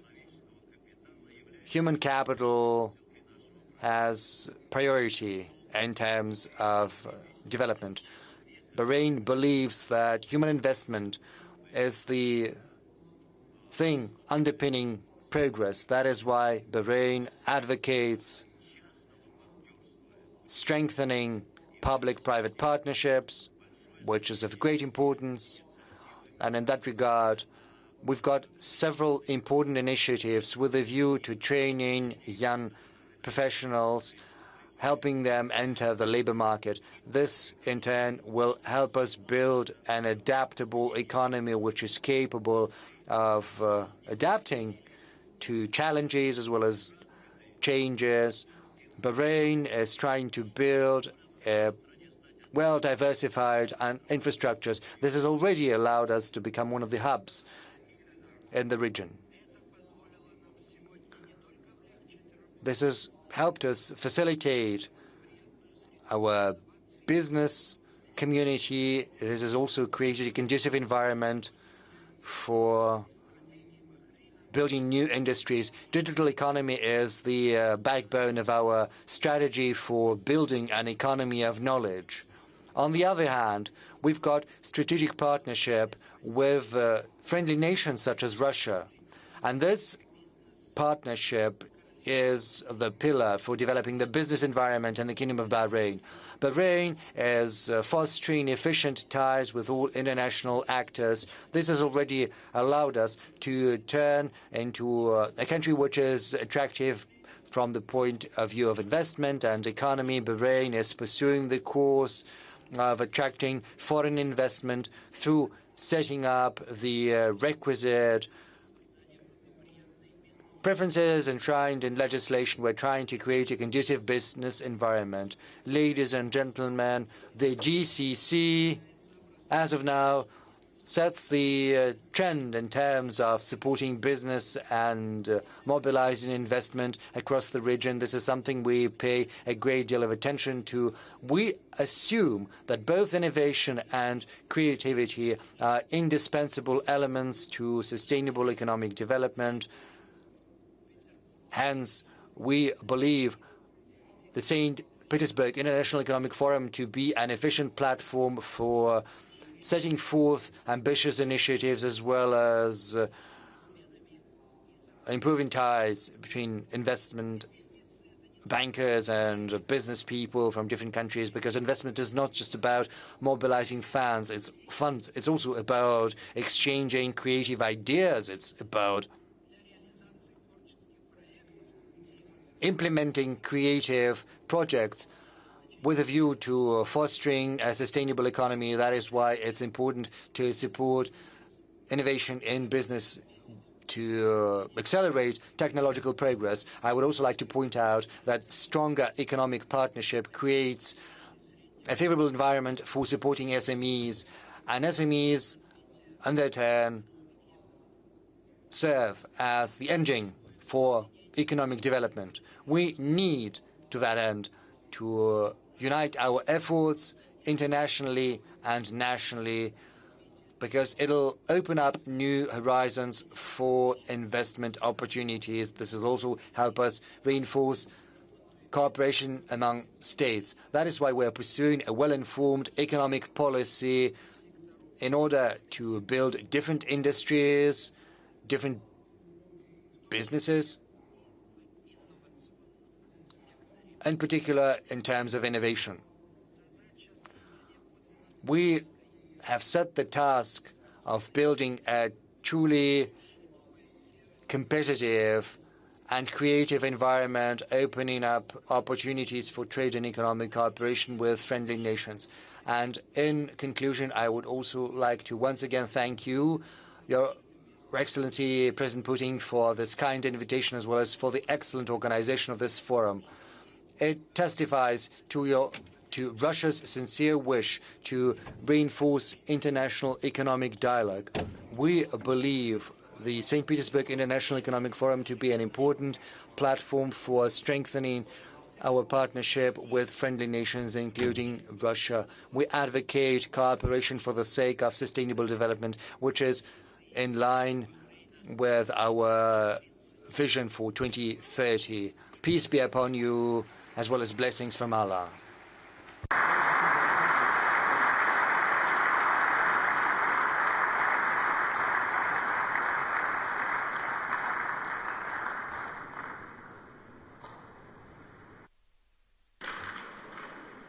Thank you, Sheikh Nasser.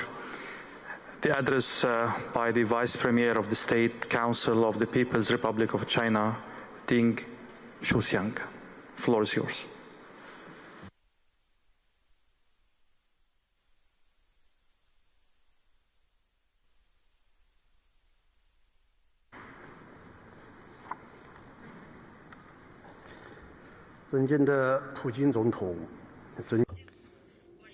Mr. President, distinguished participants of SPIEF, ladies, gentlemen, I'm glad to have this invitation to participate in the 28th St. Petersburg International Economic Forum,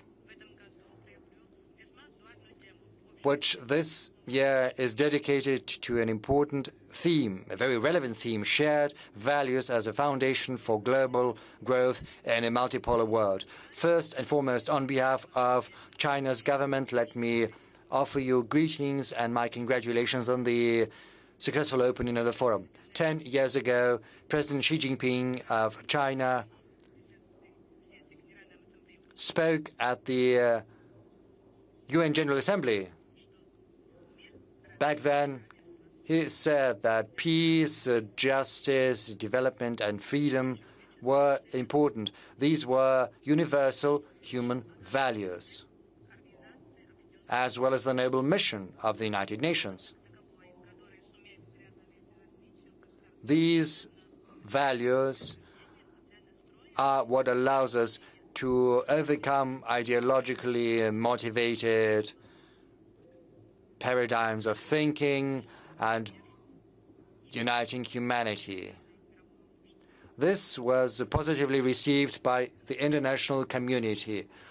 Right now, we see unprecedented changes, and right now we see a rise in protectionism as well as one-sided actions. We see the hegemony of diktat of power. Geopolitical conflicts are flaring up. We are witnessing the emergence of new risks. Right now, humanity is facing a great number of shared global challenges. But referring back to President Xi's words, we believe we should remember the universal human values. We have to implement the concept of shared future of humanity.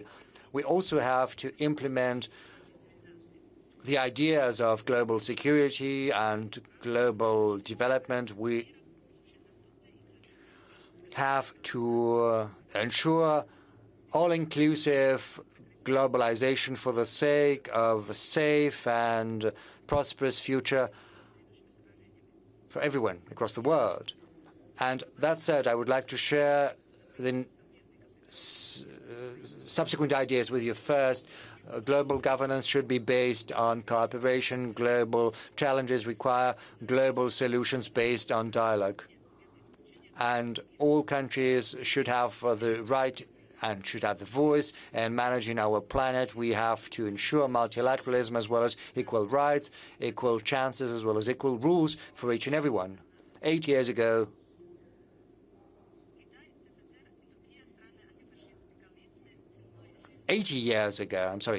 China, the USSR, and the anti-Hitler coalition managed to overcome Nazism, building the foundation of a truly multilateral system. Right now, 80 years since, we have to reaffirm our commitment to the UN Charter and defend these principles, as well as the world order, which is based upon international law. We have to advocate the UN's authority as well as international justice. We have to seek a better, more rational, more just international governance system. Second, an open, diversified world economy benefits everyone. But due to anti-globalism, the 2030 agenda is facing significant difficulties.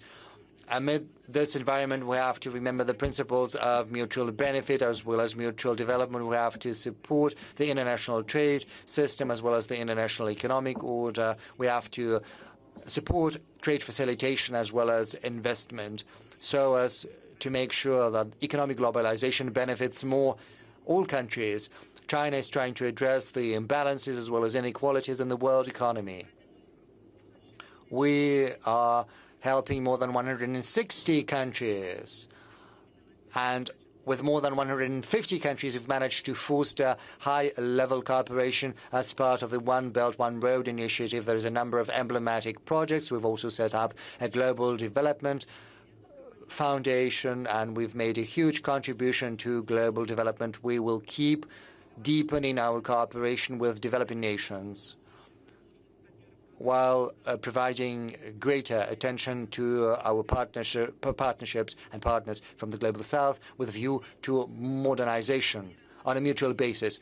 Third, civilizations have to complement one another. Civilization development needs mutual enrichment. We need to develop these civilizations based on tolerance, dialogue, and mutual respect. They have to be respected as well as respected the right of peoples to choose their own future. We also have to avoid a new Cold War as well as ideological confrontation in all its manifestations. China speaks in favor of openness as well as tolerance. We advocate harmony whilst preserving our differences. There's this dialogue on civilizational dialogue and the Conference on Civilizational Dialogue. There's also a special resolution of the UN General Assembly that have been adopted, and working together with all of our partners, we're trying to make sure that each and every civilization prospers, to make sure that they are enjoyed by everyone. And of course, every civilization and every country have to have the right to preserve their own uniqueness. Peace helps development, and development ensures sustainable peace, and we've got to take the responsibility for peace on our planet. We have to reinforce mutual confidence and respect and ensure security. We have to help resolution of conflicts in the hotspots across the world. We have always spoken in favor of cooperation and development, and we stand willing to work and cooperate with every nation that is in favor of peace and development. And we have to pass down this legacy from one generation to another. Ladies, gentlemen, friends, China and Russia are permanent members of the United Nations Security Council. They're also leading emerging markets of the world, and as such, we have been long-standing friends. Our friendship has been enshrined. We are also reliable partners, supporting one another.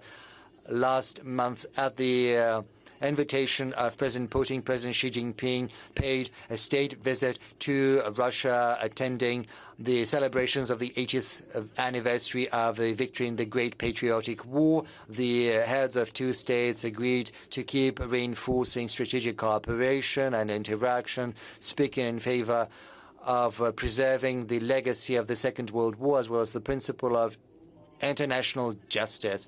So together with our friends from Russia, we will keep putting into practice the important agreements secured by the two leaders, and will promote more global peace and global development.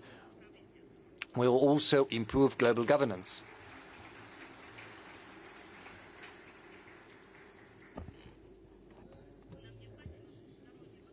We need to improve, deepen, strengthen and reinforce Russian-Chinese cooperation, also in such formats as the Eurasian Economic Union, and in other formats. We have to build a high-quality infrastructure, tap into our resource potential, and also ensure the complementarity of economic structures of Russia and China, developing our cooperation in energy, aviation, space exploration, AI, and so on and so forth. We also have to improve the material basis for our comprehensive strategic cooperation and interaction for the benefit of both our nations. We also have to keep coordinating our efforts in international platforms, including the UN, promote the SCO and BRICS. And we also have to improve the participation of the Global South in global governance in the interests of a multipolar, more just and more prosperous world. Ladies and gentlemen, friends, currently China is comprehensively, promoting, building a strong state through modernization this year.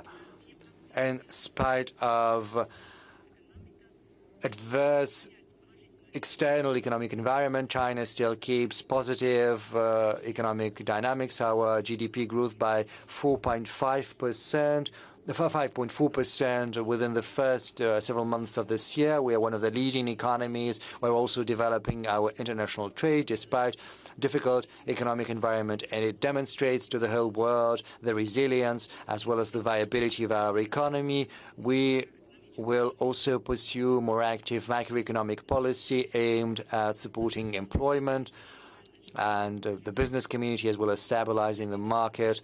Anticipations will also promote predictable, high-quality development in response to uncertain and highly volatile external environment. Will also help revive the Chinese economy. Whatever happens outside, China's doors will only open further. We steadily promote openness, in particular through institutionalizing it, to make sure we have a better business environment based on the best principles.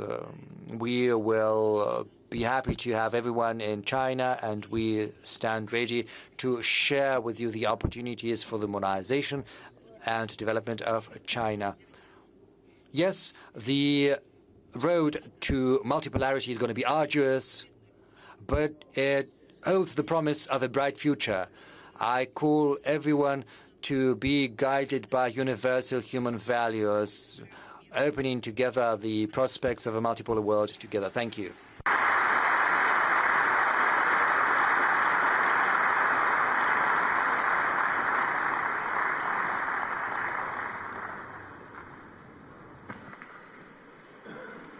Thank you, Mr. Shusiang. The floor now is for the Deputy President of the Republic of South Africa, Paul Mashatile.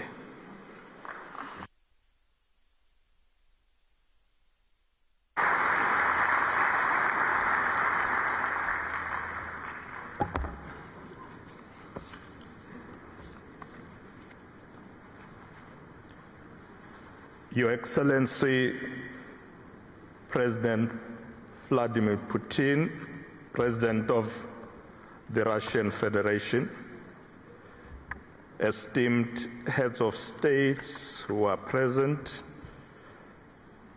Your Excellency Prabowo Subianto, President of the Republic of Indonesia, His Highness Sheikh Nasser bin Hamad Al Khalila, representative of His Majesty the King of Bahrain, His Excellency Mr. Deng Xiaoxiang, Vice Premier of the State Council of the People's Republic of China, distinguished ministers and deputy ministers, diplomats, business leaders, and fellow delegates, ladies and gentlemen, I would like to begin by sending warm greetings from the government of the Republic of South Africa, especially from our President, President Cyril Ramaphosa, and the people of South Africa. This forum, now in its 20th year, remains one of the foremost platforms for global dialogue on economic cooperation, investments, innovation, and inclusive growth. It is therefore an honor to be given the opportunity to address this distinguished assembly at the St. Petersburg International Economic Forum to convey our vision for a more inclusive, sustainable, and prosperous world. The 2025 theme, Strengthening Multipolarity for Sustainable Development, is not only timely, but central to the moment we find ourselves in. I'd like to assume that you will concur with me that the concept of multipolarity has become increasingly relevant in the current global landscape, which is constantly changing.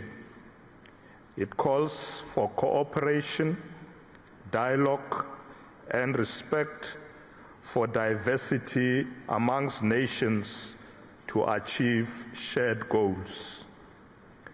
The South African government is certain in its belief that the adoption of multipolarity may result in the achievement of sustainable development and economic prosperity for all nations, regardless of their size. It is laudable that as I stand here, I can confidently state that South Africa and Russia are committed to a multipolar world order and actively interact in forums such as BRICS and the G20. Our cooperation covers various sectors, including trade, energy, and technology. Our aim should be to deepen bilateral connections and shaping global governance. Russia has long played a strategic role in the global economy, not only as a major energy producer, but also as a key actor in food security, industrial technologies, and science-based innovation. It is one of the largest exporters of grain, oil, and gas. It is also a rising presence in sectors such as space exploration, nuclear energy, particularly for peaceful purposes, artificial intelligence, and advanced manufacturing. Importantly, Russia's increasing orientation towards Asia, Africa, the Middle East, and Latin America is reshaping global trade routes and creating new corridors for commercial and developmental cooperation. These reconfigurations are part of a broader trend, the steady emergence of a multipolar global economic architecture. Despite the real challenges posed by geopolitical tensions, sanctions, and fragmentation of financial systems, Russia has demonstrated resilience.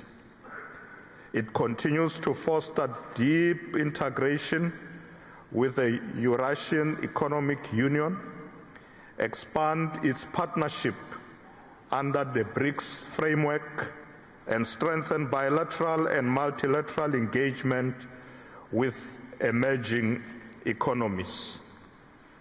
Our country, South Africa, like many others, has also faced numerous challenges on its path to development. The extent to which individuals feel connected and share a sense of belonging in society has also been a significant challenge, particularly in the light of the country's history of apartheid and persistent socio-economic inequalities. However, with tenacity, drive, and a commitment to diversity, we have achieved enormous strides in reducing poverty, inequality, and creating social cohesion. We recognize that sustainable development is more than simply economic progress. It is also about providing opportunities for all our citizens to prosper and contribute to society. As we look to the future, the importance of the Global South in shaping international economic governance is undeniable. Africa, in particular, is fast becoming a center of global growth. With a population projected to exceed 2.5 billion people by 2050, a rising middle class, and a youthful demographic dividend, the continent has the potential to drive the wave of industrialization, digital transformation, and sustainable development. Africa is not in search of handouts. Rather, it is pursuing equitable partnerships. It seeks equitable access to markets, capital, knowledge, and technology. This is where global platforms like the St. Petersburg International Economic Forum become crucial for us. At the same time, the Global South is increasingly demanding a voice in decisions that shape global trade and finance. The collective call is clear. Development cannot be dictated. It must be co-created. Africa and the Global South are not merely passive recipients of investments or aid. They are active architects of a new, more just international order.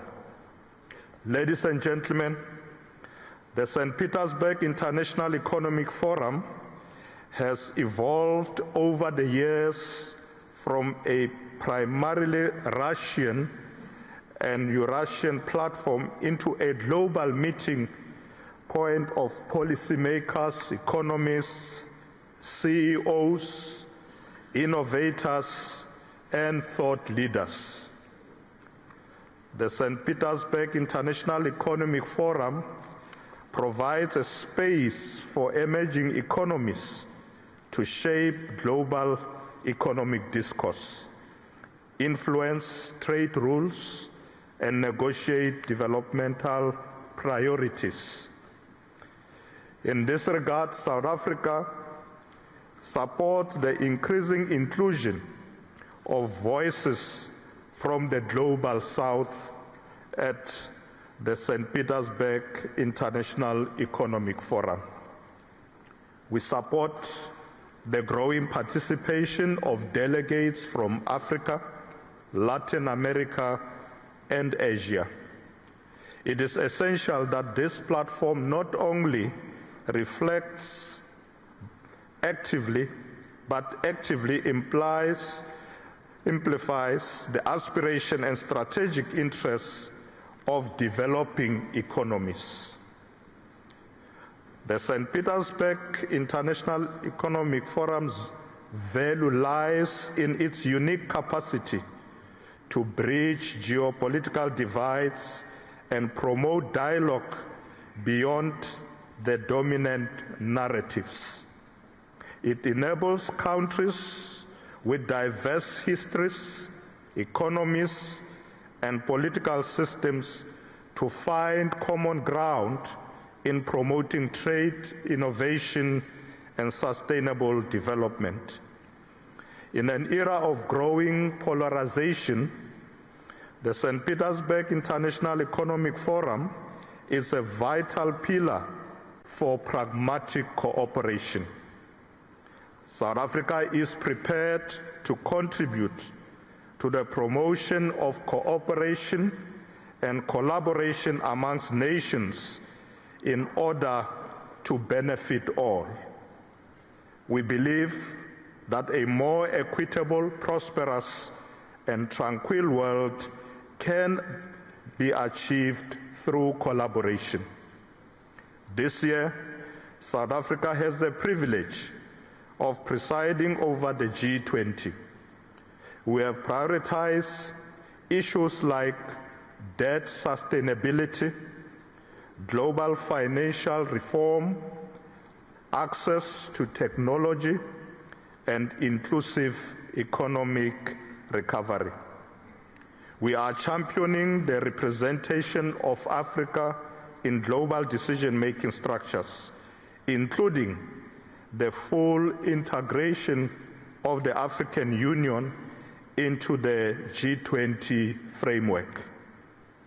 We are also working to ensure that global economic policy aligns with the goals of Africa's Agenda 2063, the African Union's blueprint for inclusive growth and sustainable development. It promotes industrialization, connectivity, regional integration, and the African continental free trade area. We offer a compelling value proposition to global investors and partners. We regard ourselves as a gateway to Africa, rooted in a democratic governance, a robust financial system, and world-class infrastructure.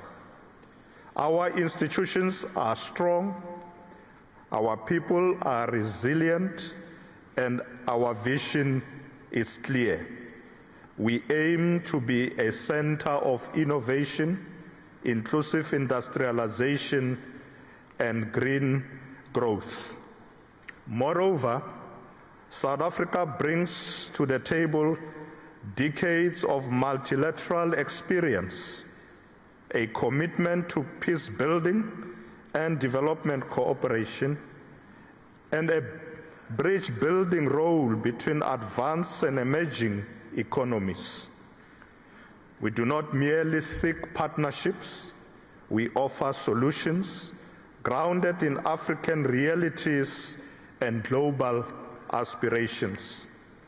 In doing so, South Africa hopes to cement G20 priorities in African reality, ensuring that the recovery from global crisis does not exacerbate inequality, but rather creates opportunities for inclusive transformation. We are pushing for a new international development funding agreement that resolves historical inequalities, whilst also preparing the Global South to respond to future shocks with resilience. Speaking of resilience, we need to reinvigorate multilateralism. The multilateral order is under pressure, and economic nationalism is on the rise. At the same time, we face collective challenges that require urgent cooperation. Climate change, energy transitions, food insecurity, global health disparities, and digital inequalities. It is in this context that we must reaffirm the principles of mutual respect, sovereignty, equality, and solidarity. We must resist the return to protectionism and instead build a global trading system that is transparent, rule-based, and inclusive. Developing economies must have greater representation in global standing-setting institutions. We must accelerate the reform of the World Trade Organization, the International Monetary Fund, and other Bretton Woods institutions to reflect contemporary global realities. Through strengthening multipolarity, we are able to harness the collective power of our nations to construct a future that is more sustainable for future generations. South Africa is prepared to do its share in promoting international cooperation and collaboration for the future of all nations. The future is not being written in boardrooms in the global north alone. It is being written in the towns of East Africa, in the innovation corridors of Southeast Asia, in the mines and digital labs of Latin America, and the energy, agriculture, and science sectors of Eurasia. The St. Petersburg International Economic Forum is one of the few remaining global platforms where this future can be shaped in dialogue. Let us then seize the moment. Let us invest in partnerships that are equitable and mutually beneficial. Let us pursue sustainable growth.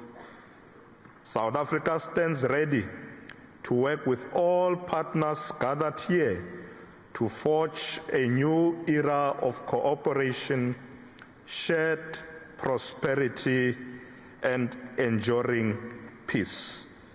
Thank you very much. Spasiba.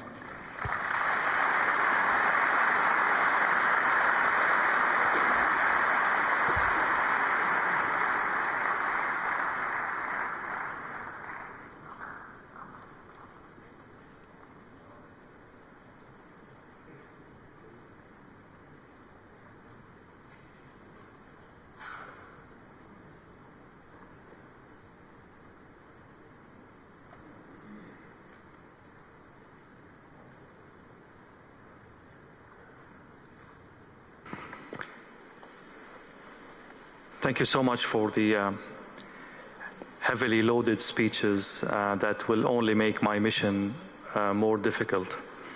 I'd like to start with President Putin. The overarching theme of this year's forum is shared values in a multipolar world. This is a very, very high, ambitious ceiling. What does Russia bring to the table in that regard?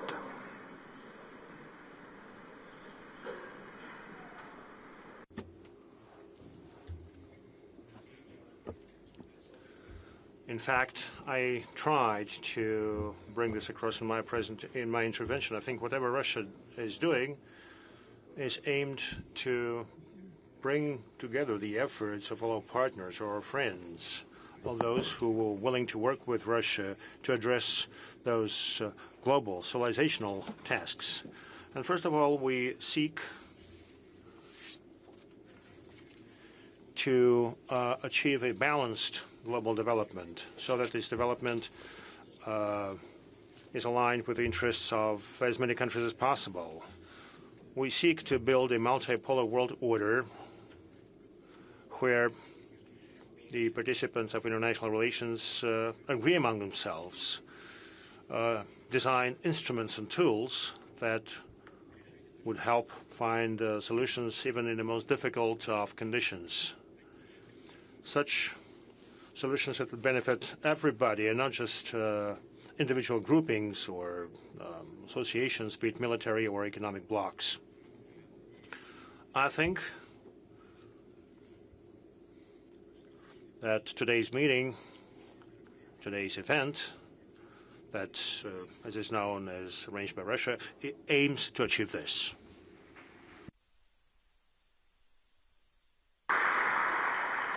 Sometimes, Mr. President, this effort to build the multipolar world seems like more of a resistance of an existing order rather than a genuine, consistent, coherent effort to create the multipolar world that you're talking about. Is it an objective-driven effort, or it's only resisting current, unfavorable kind of order?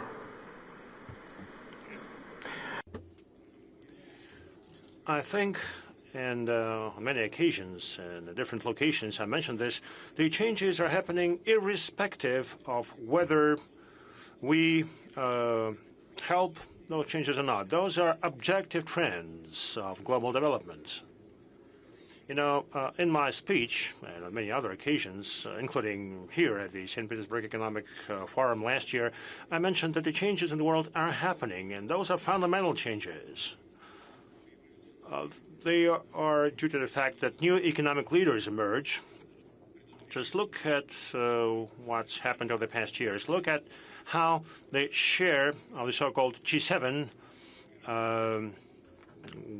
was shrinking in the global economy. It is shrinking every year. And look at how the share of the countries that got together in the BRICS has been growing. Again, this is an objective process. And it has nothing to do with any clashes or military conflicts. No. It's been on for decades. And when we're told, look, you in Russia, you implemented this pivot to the global south, to Asia. Oh, no. Those decisions had long been taken because we considered the trends of the global development. And again, those are objective trends. our colleague from South Africa just spoke, 2.5 billion people in Africa. And again, this is a medical fact. This is what's going to happen, and there is no stopping it. All those nations, all those continents, all those peoples would seek to improve their standards of living. And definitely they would try to enhance their economic and humanitarian capabilities. And again, those are inevitable things that are happening in our civilization. Our task is to make this process, this inevitable process, a civilized shape. And altogether, we should take efforts that not only would accelerate those processes, but make those processes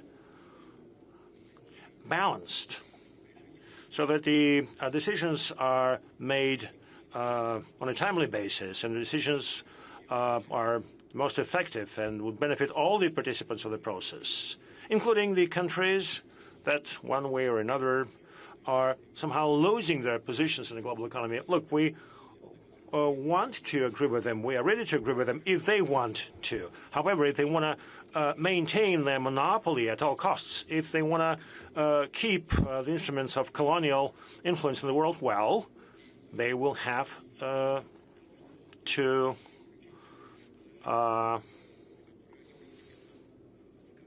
be happy with the situation they are gradually sliding to.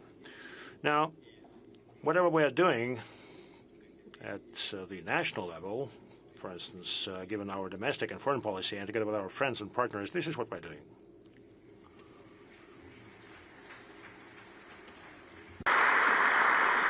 And obviously they have the tools to cripple this endeavor that you just summarized, Mr. President. So I would ask President Prabowo of Indonesia.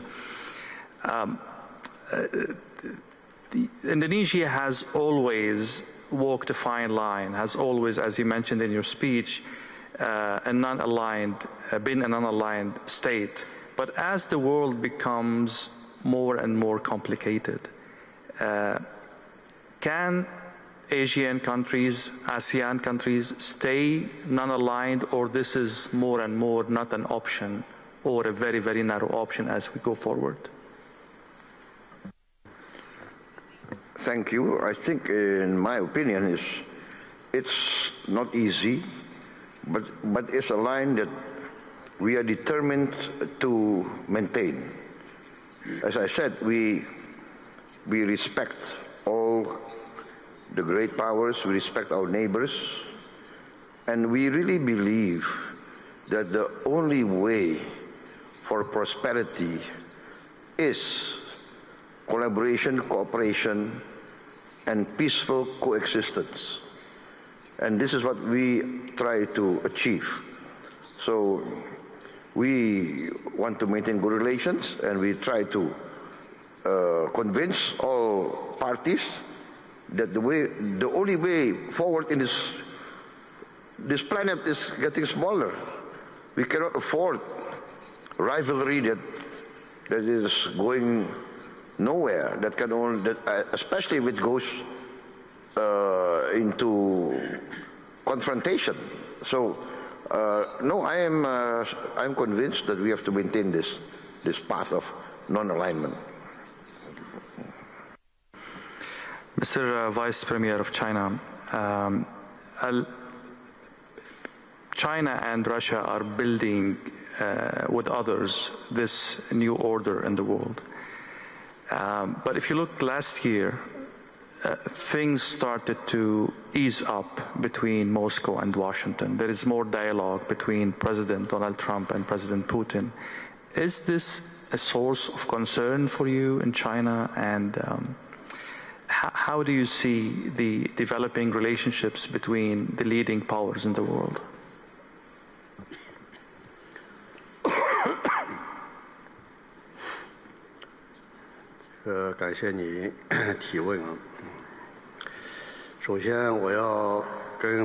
Thank you very much for your question. First of all, I would like to advise President Putin and all other participants of this forum, our friends, I want to emphasize our firm position. We welcome the warming of the relations between Russia and the United States. Russia and the United States are leading world powers and permanent members of the UN Security Council. It would be abnormal if they had no contacts. In fact, the re-establishment of contacts between Russia and the United States, restoration of cooperation, this is beneficial for the entire world because this helps stabilize the international situation and helps rebuild the global economy. China and Russia and the relations between the two countries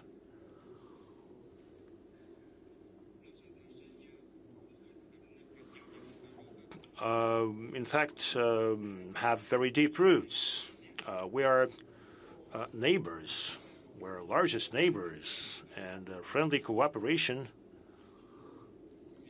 between our two countries develops successfully, and it is based on the principle of mutual benefits. And this is in line with historic logic, and it is in line with the cultural traditions of the two countries. And besides, it is in line with the strategic interests of the two countries. The friendship between Russia and China is immune to any external influence, and our friendship is not aimed against any third party.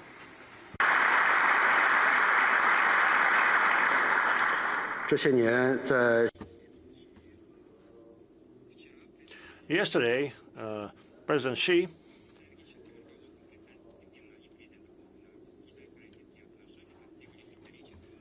mentioned that under the leadership of President Putin and President Xi, the relations between the two countries had reached the historic high, and relations are as solid as rock, and they are impregnable.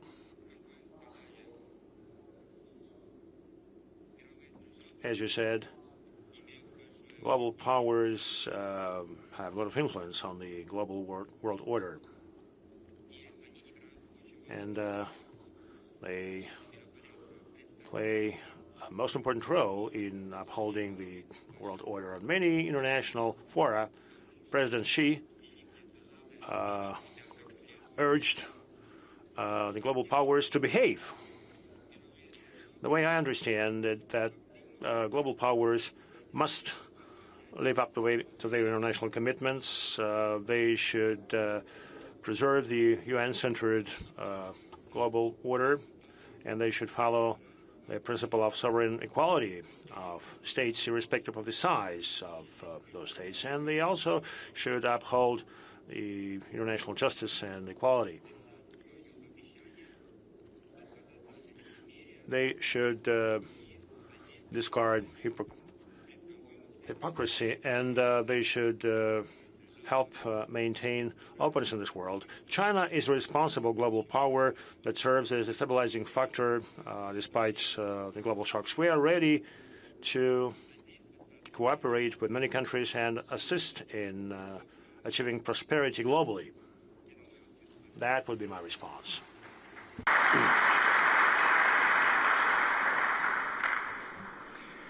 Thank you so much. Sheikh Nasser, Bahrain is a very unique country. You have very good, exceptional relations with Washington, yet you are here today representing your country and His Majesty as a guest of honor in St. Petersburg Forum. This is a very unique feature. It aligns with, those who know Bahrain would say this will aligns with the history of Bahrain as a trade hub, as a political bridge. But how are you maneuvering and navigating a more and more polar world with the set of skills and experiences you have in the realm of bridging between East and West? Well, you have mentioned briefly about history, and let me take you back nearly 5,000 years ago, the job of Bahrain, where it maintained the relations between East and West. So I believe Bahrain, in its geographic position in the region and in service to the world, we have no choice but to be the arms and the bridges between the East and the West.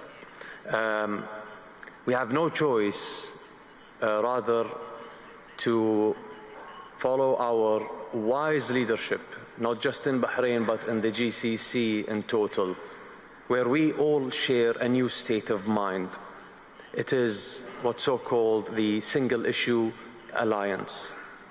Meaning by single-issue alliance is I do not get my nation, we do not get our region sucked into wars. I might agree with you in 10 points, but disagree in 8 or vice versa. So we take every point into verticals and we discuss.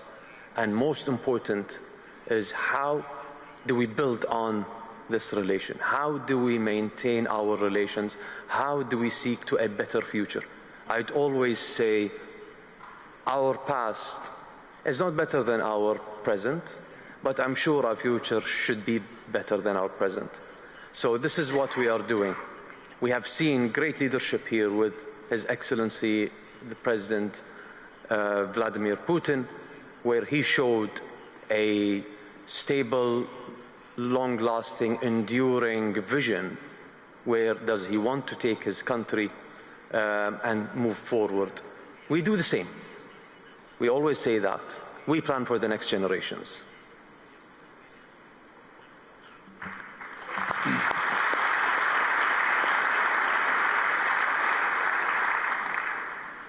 Thank you, Sheikh Nasser. Vice President, South Africa is as well one of these unique historical experiences in Africa and on the world stage. You said something very interesting about St. Petersburg Forum being one of the very, very few places where shaping the conversation around geopolitics and geoeconomics is happening through dialogue. That's a very solid conclusion in today's world. I'd like you to elaborate more. What did you mean by that? And why? What makes this one of the few and unique places for such dialogue? Thank you very much for that question. I want to start by saying I think we should thank President Putin for this great leadership, ensuring that particularly countries of the global south should have platforms to be able to collaborate, share ideas, come up with new innovative plans. As I said earlier, that in South Africa we've taken a position that we should not continue to go to others for handouts.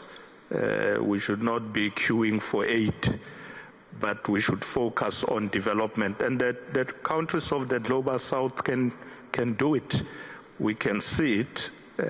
We are developing. We are getting stronger. And I think we should keep it that way.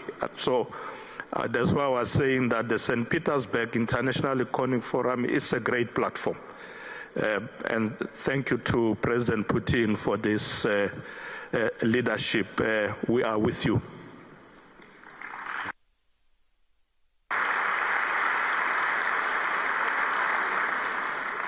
Let me bring the conversation from values to closer to the conflict areas in the world. President Putin, Israel said that the statements are normalizing the fact that a country might kill the president of another country. That's basically the conclusion of last week's statements. Yes, Ayatollah Khamenei is not head of state, but he has enough gravitas to be considered as head of state and to be protected by the articles of international law. But when we normalize the idea, no matter where you stand on Iran, when we normalize the idea of a country killing the president of another country publicly, and what kind of new rules are being set, they are obviously contradictory to the kind of values you're trying to put forward. isn't that?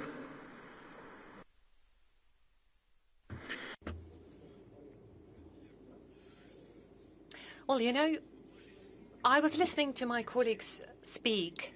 I was taking some notes so that later I could react to that and make some references. I've also made note of what you were just saying yourself. And you said the following. When we've been discussing it with my colleague from the People's Republic of China, you said the following, and I wrote it down. The Russian Federation and China shape new world order. Russia and China are not shaping the world order. We are only identifying the potential shapes of it, or the scope of it, or the general perimeter. The new world order emerges genuinely on its own. It's just like watching the sunrise. There is no way you can run away from it or you can avoid it. And we are trying to create the conditions, or rather pave the way for this process so that it is more balanced and so that it is in line with the interest of the global majority. And we very much hope that all of the countries would be aware of it and, after all, would come to realize, as I was saying earlier, that this particular wave of searching for a solution is better than an approach where you try to apply pressure. And in fact, this neo-colonial world order, and I do believe that it is neo-colonial in its nature, this is the world order that humanity has existed for many hundreds and even centuries of years. Would you allow, Mr. President, to go back to the question about normalizing the talk about, you know, a country killing the president of another country, in the case of Iran and Khamenei and Israel within this conflict? I mean, it seems that those who are making the new values are not the global South, not obviously not Russia, not China. It's the Israelis. Are you comfortable with that?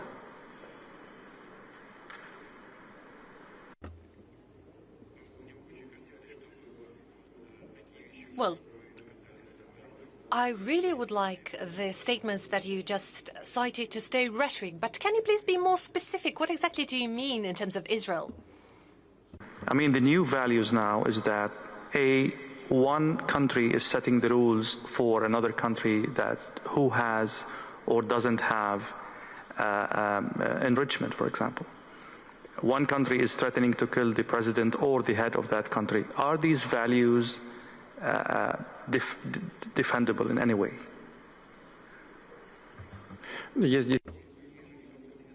Well, first of all, I don't see anything new in this regard. It's no new to us at all. And secondly, the Russian Federation has always, and I keep emphasizing that, has always supported taking care of security and safety of each single country without damaging safety and security of any other country. That's our strong principle.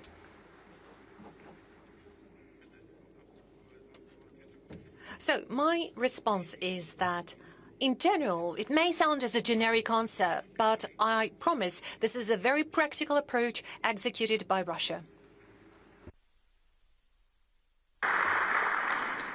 Allow me for a very direct question about the situation. Donald Trump is seeking what he calls the total surrender of Iran in terms of the nuclear project. Would Vladimir Putin seek the total surrender of Volodymyr Zelensky in the same vein?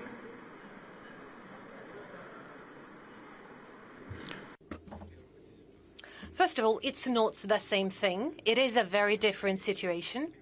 And secondly, we are not aiming for unconditional surrender by Ukraine.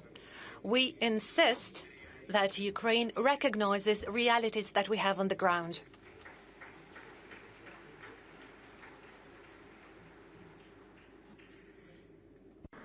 Sheikh Nasser, I'll go back to you. You see, this conversation unveils the level of tensions on the global theater. I will go back to the question about how GCC countries keep moving from one success to another, and Bahrain is one of these successful countries. Despite all of these turbulences, despite all of these flashpoints in your close vicinity and globally, how do you do that? And what lessons can be drawn from that by others? Let me start by saying, Alhamdulillah, for a wise leadership we have in our region. We always say the clever tries to solve the problem, but the wise who avoids it. So us in the GCC, and especially in your second home in Bahrain, I love that President Putin loved that quote, and you can use it, Mr. President, no copyrights on that. Us in our country, we talk numbers, we talk facts, we project our plans. As what we saw today from President of Indonesia, this is a man who is expediting his KPIs by far. He thinks that he will reach in 4 years' time that goal, but he reached in 1 year time. We are sprinting in our region. And if you go back today, especially during that turbulent and eventful nights, look at the numbers of our real estate, look at the numbers of our stock markets. There is a lot of confidence from the people, from the investors, with our leaderships over there. Today in that beautiful city, I sat with the top chairmen and CEOs of your top companies in Russia, and we exchanged the same vision, we exchanged the same purpose and the same spirit during these conflicts. We are only looking forward. We are only looking to de-escalate. We are only looking for a peaceful world. We are only looking for a better future. And Mr. President, we in the GCC, and especially in the Kingdom of Bahrain, we live in a constant sunrise like you, but here you are literally in St. Petersburg. Every day there is a sunrise ahead of us. I still haven't seen nighttime.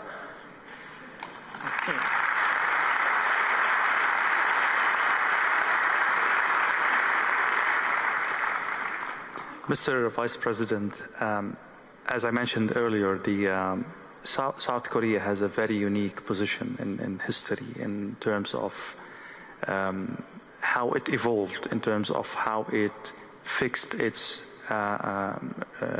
wrongs and mistakes and fixed its history. One of the things that came to my mind when I was preparing for this is the experience of de Klerk, the last president of the apartheid regime. The thing is that he made himself part of the change, and that saved South Africa a lot of blood and destruction and chaos. What lesson can be drawn from this history when a regime or a state or an idea hits a wall? How can you advise these states or these regimes to change the same way South Africa changed? Well, de Klerk is not a good example because he was defeated. He was forced to come to the table by the masses of our people. He didn't come voluntarily. What we are saying that leaders must recognize that we can resolve our differences through peaceful means, but there are those who need to be dragged to there. And I think the example of de Klerk is quite that.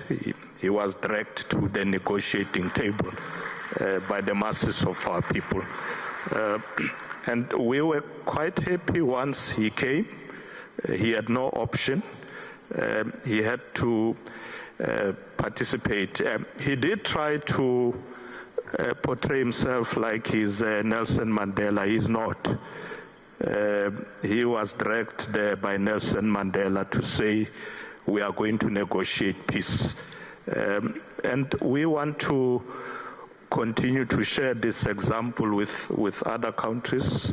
We are quite involved now in the African continent, engaging in peaceful negotiations in the South Sudan, in the DRC, and other places.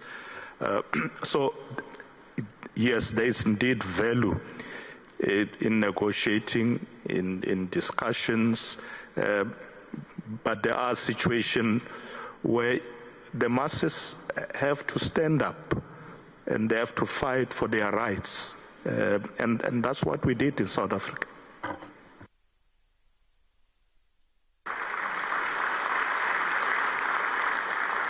Mr. President, you were shaking your head when we were exchanging this question. What are your thoughts on, bringing adversaries to the table?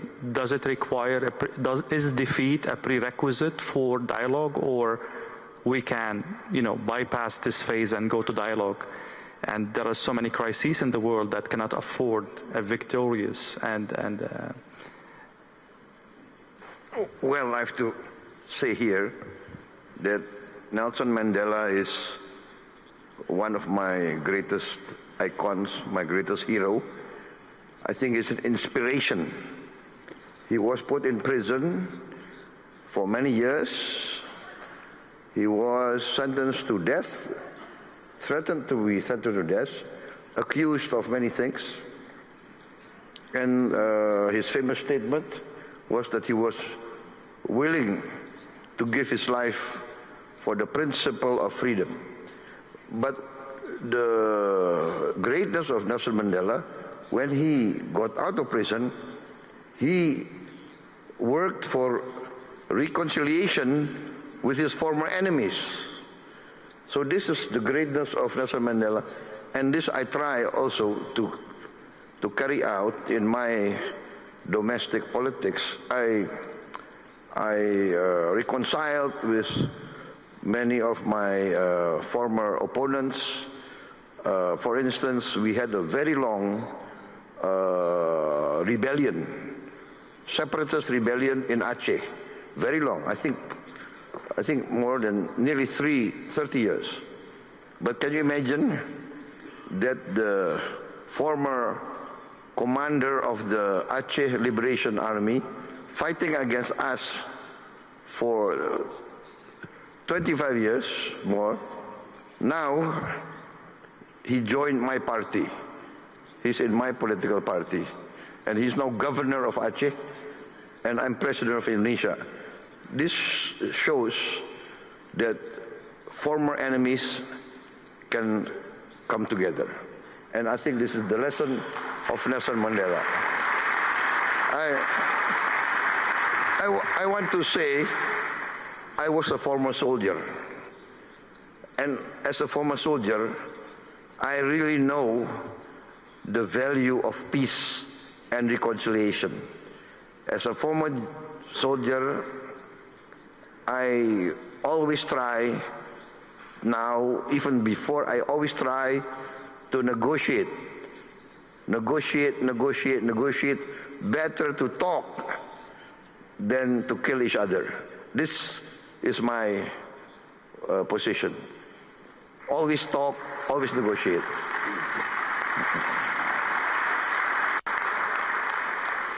President Putin, on a more practical question concerning the crisis in the Middle East. Now, we will talk about Ukraine in a while. But the current crisis, it touches on geopolitics, energy, and it has repercussions that go beyond the parties involved in the struggle. Is it a test for how the South can play a role in, mending the fences between both countries, in putting some good imagination around the solution, architecting a solution that can be acceptable by two parties that are fighting, head to head? Is this a test for what you are proposing and trying to create as political weight for the South?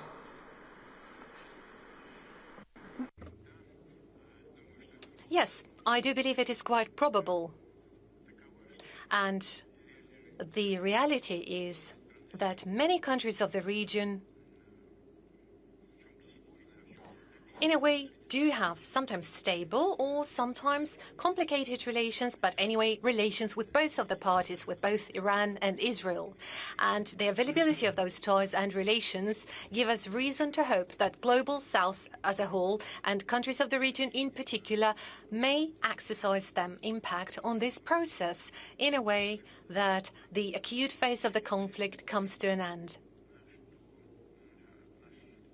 When I was saying that the principal position of the Russian Federation is to make sure that the security of one country is not paid at the cost of other countries, well, I'm not going to dwell into the details of that. We all understand what I'm talking about. We're talking about uranium enrichment on the one hand, and this is Iran's right. It is Iran's right to peaceful nuclear program. On the other hand, we know the position of Israel. Israel insists that it is about provision of its security. But I'm sure that mutually acceptable solution can be found for both sides. That's my view. And both the countries of the global South and especially so countries of the region have a positive role to play and impact this process aimed at the search of solution. I do believe such a solution does exist.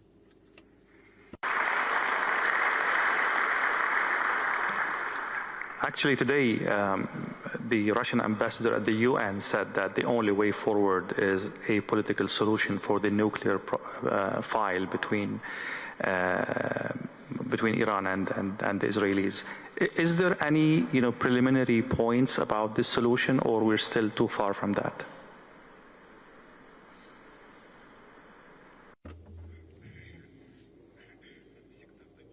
Well, in such situations, I would say it's always better not to rush in order not to harm the process.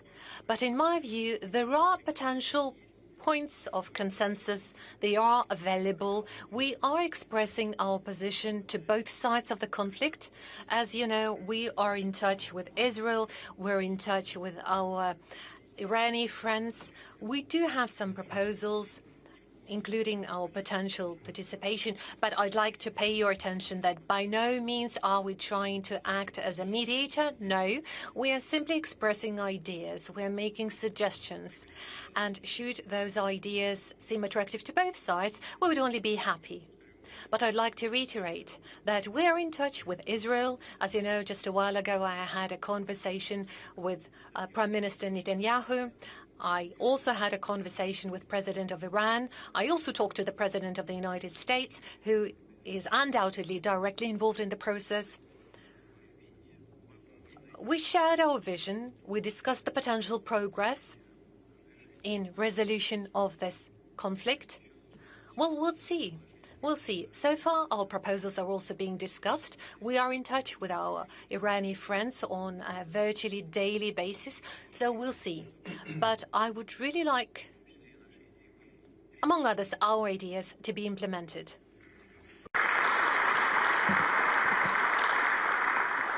Sheikh Nasser, during the King's visit to Moscow, he explicitly talked about the role of Russia in maintaining peace in the Middle East. It was an initiative His Majesty put forward during the Arab Summit in Bahrain, in Manama.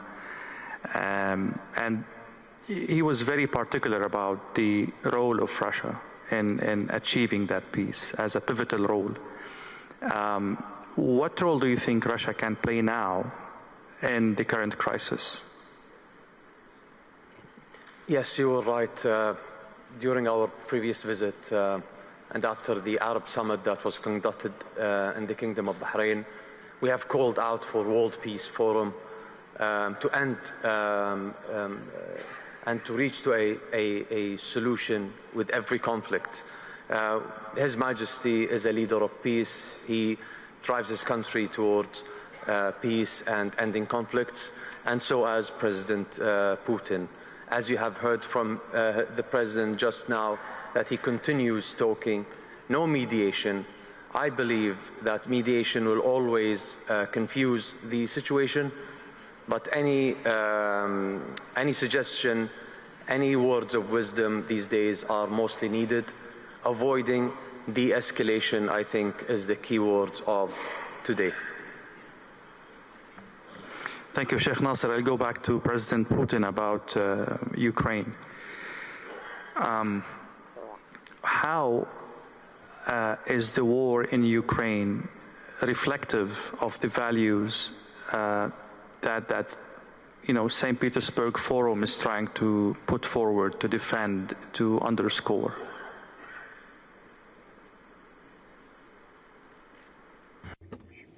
Very easily. Directly, in fact, there is a direct relation to what I've been talking about. I said that security of one country cannot be ensured at the expense of security of other country. And since the beginning of the 1990s, and for decades, we've been hearing that there would be no NATO's expansion to the east. And we've had 5 or 6 rounds of expansion. Despite all our calls not to do this, those were ignored. And definitely, those are rudiments of the old, if not to say ancient, neocolonial policy. Well, upgraded, of course, given the current context. But nonetheless, this is the action from the position of power. Those are the actions that do not take into account the interests of Russia. As to Ukraine, again, this is action from the position of power, whatever that was happening there. It is a bloody anti-constitutional coup that happened in Ukraine. And again, this is acting from the position of power. In previous U.S. administration directly stated that they spent billions of dollars to support the coup. Well, obviously, it was not mentioned in public, but still. And our action aimed at protecting a part of the population that considered that it had cultural and historic ties with the Russian people. I'm referring to the people living in the Crimea. And then there were some attempts on our part to resolve the situation in the southeast of Ukraine, in Donetsk and Luhansk. We made these efforts, but again, our, in this case, ideological opponents, as I could label them, attempted to act from a position of force. They started military operations in Lugansk and Donbass. It was not us who started the military operations. And after the coup, the part of the Ukrainian population rejected the outcomes of the coup and rejected the those who made this coup happen. Well, they became targets of the military operations. We attempted to address the situation in a peaceful manner, to somehow mend the situation, but our partners, quote unquote, well, it turned out that they started this whole coup just to pump up Ukraine with weapons and to continue combat. In the end, this forced us to recognize independence of the two republics. Look, it took us 8 years to do this. We tried to negotiate, but we were forced to recognize their independence, and then we started supporting them, including providing military support to put an end to the war unleashed by our opponents in the West. And those who they lean upon in Ukraine, those are neo-Nazis and ultra-nationalists. So whatever that is linked to this tragedy unfolding in Ukraine is not an outcome of our action. This is an outcome of the action of those who are not ready to embrace the global changes happening in the world.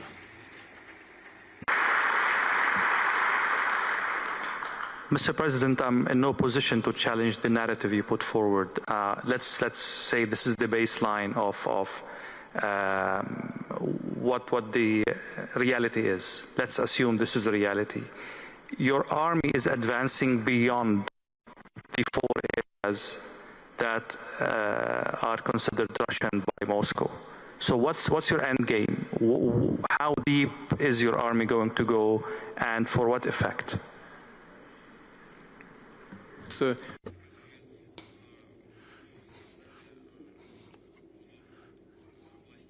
said about the 4 regions that we consider ours.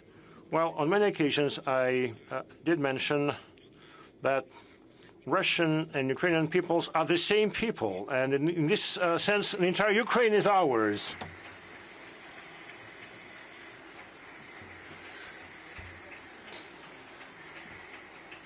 But look, we look at the realities on the ground, and obviously there are people, there are many of such people in a neighboring country who seek sovereignty and independence, and I wish them all the best. I mean, we never, ever challenged their right, the right of the Ukrainian people to independence and sovereignty. Having said that, the grounds on which Ukraine became independent and sovereign were spelled out in the Declaration on Independence of 1991. And it stated very clearly that Ukraine is a non-nuclear neutral state and not party of any blocs. I think it would be good to get back to those core values based on which Ukraine obtained its sovereignty and independence.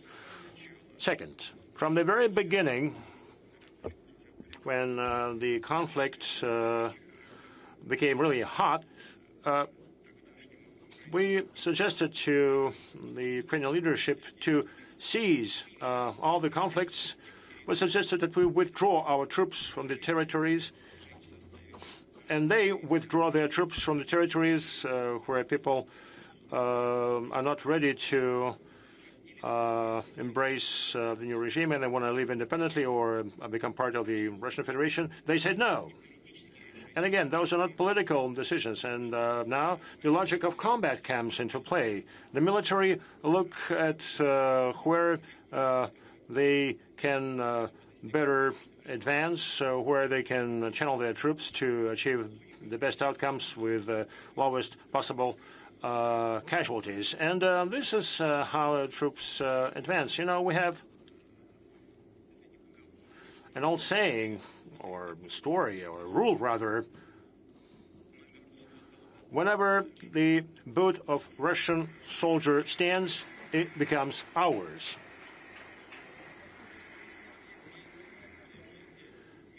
Look,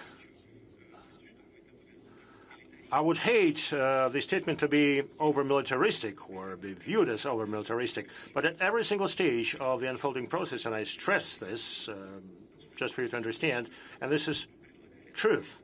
I mean, at every single stage of the unfolding process, we suggested to those with whom we were in contact in Ukraine, we suggested to stop. We suggested that we should negotiate, because this purely military logic may result in a situation when the whole thing would aggravate, and we will have to negotiate starting from worst positions. And this happened several times. I would not go into detail now. And the witnesses to our suggestions, are active politicians from other countries, and thanks God they are alive and healthy. But whenever we suggested something, they would go from Moscow to Kiev and then would tell us, look, they tell us that we are agents of the Kremlin and we wash our hands. We won't deal with this. So each time we heard no, no, no. And we said time and again, let's do it, let's negotiate. It's going to be worse for you. No. Why? Well, because those who are guided by old neo-colonial principles, including and primarily Europe, they thought that they would crush Russia, would destroy Russia, and would feast on it. That's exactly why, and I'm confident, that's exactly why former Prime Minister Mr. Johnson, and I think this happened due to suggestions by the former U.S. administration, Biden's administration, came to Ukraine and suggested that they should not reach an agreement with Russia. But the agreement was on the table. during the Istanbul negotiations. We reached a consensus on almost all issues, and we had just to finalize the document. We had just to meet with the head of the regime at that time and put an end to this process. But now, Mr. Johnson came and, with the support of the Lithuanian U.S. administration, came and he talked Ukraine out of signing the agreements, trying to achieve a strategic defeat of Russia in the battlefield. Well, in the end, new territories found themselves under our control. The Russian army advances every day along the whole edge of the battle area. Look, they incurred into the Kursk region. Well, they lost 76,000 troops there. It's a catastrophe. It's a disaster. 76,000. In the end, we drove them out from that region. But they started to create threats for us along the whole border with Ukraine in two neighboring regions. You know, they lack personnel, and now we have to create a security zone along the border. And they divert their troops there, the troops that they are lacking in other areas. 47% is the current staffing level of their combat units. In fact, they lose their combat worthiness. With their own hands, they extended the battle lines for another 2,000 kilometers. And as I said, they started to create threats for us along our border and another 1,600 kilometers. You know, they spread their troops thinly. From the military standpoint, it's silly, it's stupidity. They create problems of their own, and we have to respond somehow. You said that there are some other territories. Yes, of course. Look at the national border. As I said, they incurred into the Kursk region, and they committed a lot of crimes there, including crimes against the civilian population.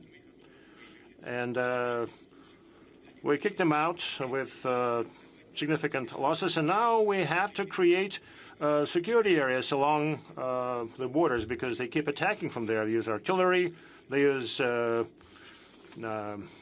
UAVs. Security zone.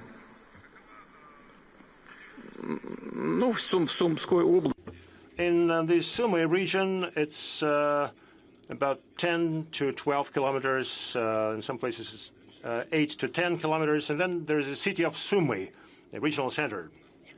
But we do not have this task of taking Sumy, but I do not exclude this. I do not rule this out. Now, why? Why are we doing all this? Well, because they're creating threats for us. They keep shelling our border areas, our border regions. And this is an outcome of their ungrounded and ill-thought-through actions. The only objective was of political nature, just to demonstrate that they can do something, that they can obtain something from their foreign sponsors. I mean, look, they've gotten some $250 billion. Well, not enough. Give us more and more and more. And one half is being stolen, if not more. That's why we found ourselves in those regions. And again, this is an outcome of the standoff and the nature of it. I would later go back to some aspects of your answer, mainly about the nuclear aspect of what's happening.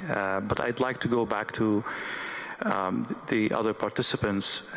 Indonesia, Bahrain, and South Africa are three countries actively deepening relationship with Russia. From what I understood, this conflict, unfortunately, and I hope I'm wrong, might go for long. How are you planning to mitigate the fallout of this conflict in terms of secondary sanctions, in terms of political reputation in the world, in terms of pressure coming from your other allies? This is a very, very complicated situation you don't want to be in any way, but that's reality. I will start with you, Mr. President.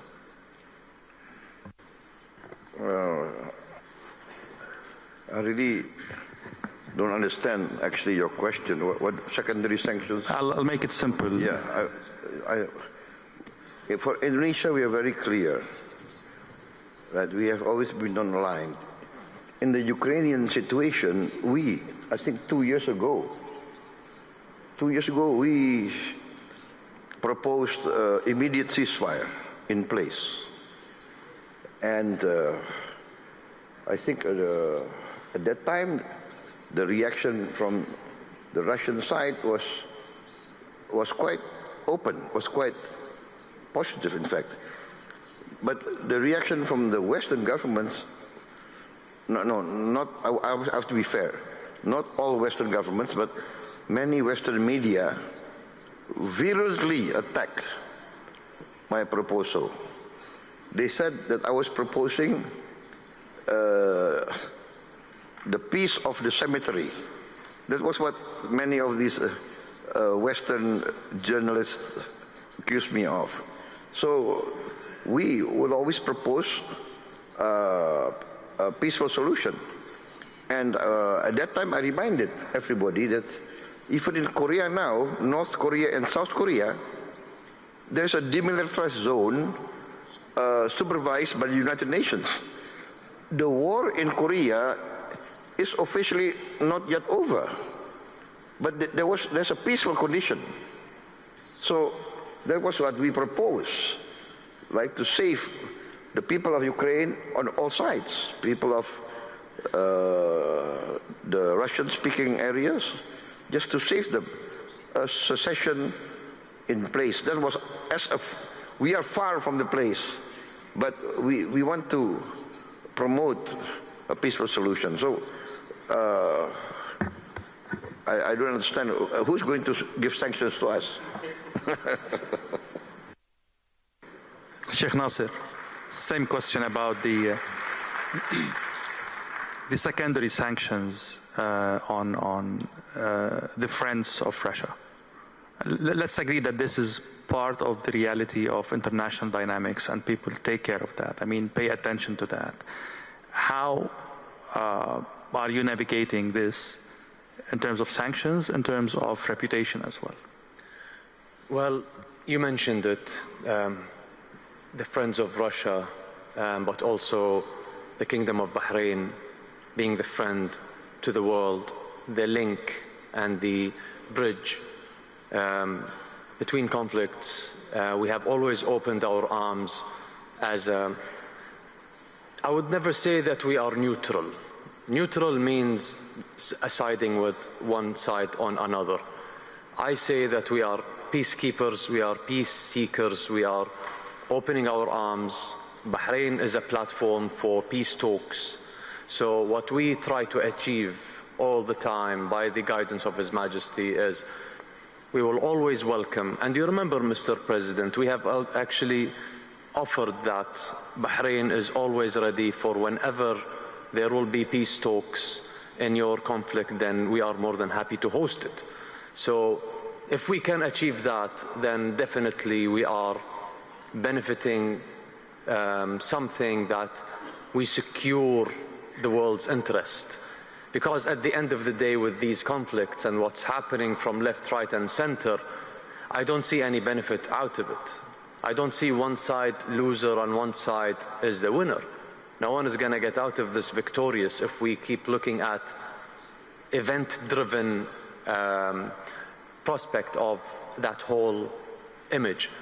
But what we look is, how can we end up with a solution that is foresight in the future, that builds our economy, that secures our generations, and how will we look and how will our world look in the next generation?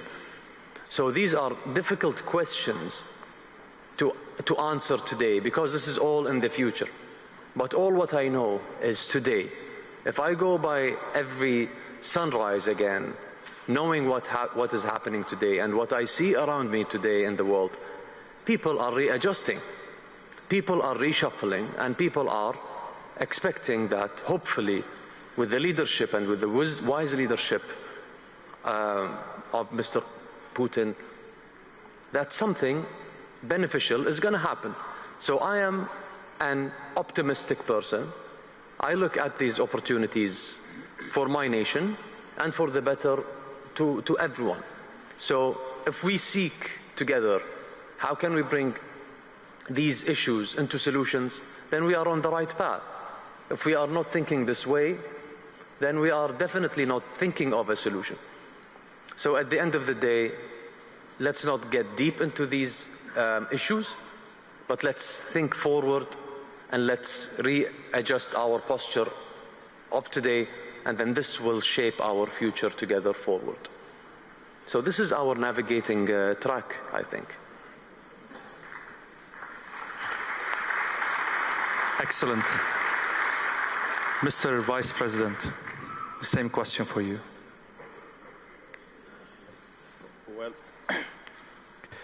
Well, we are already facing tariffs as we speak. So if we're going to face secondary sanctions, it's something that we have to deal with. I did say earlier that the road to multipolarity is not going to be easy. All the things we want to do to ensure equality in the world not being dictated upon, those things are not going to come easy. But it's always important that in time of difficulty, friends must stay together so that we face the challenges together.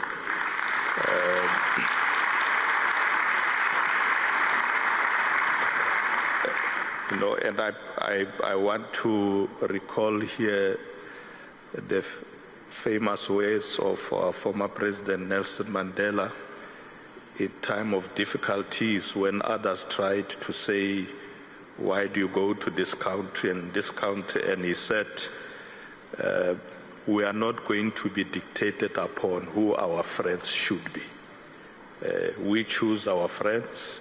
We work with our friends even in times of difficulty. So the countries of the Global South must work together. We are already working together. We will face this challenge together, and I'm sure we'll succeed.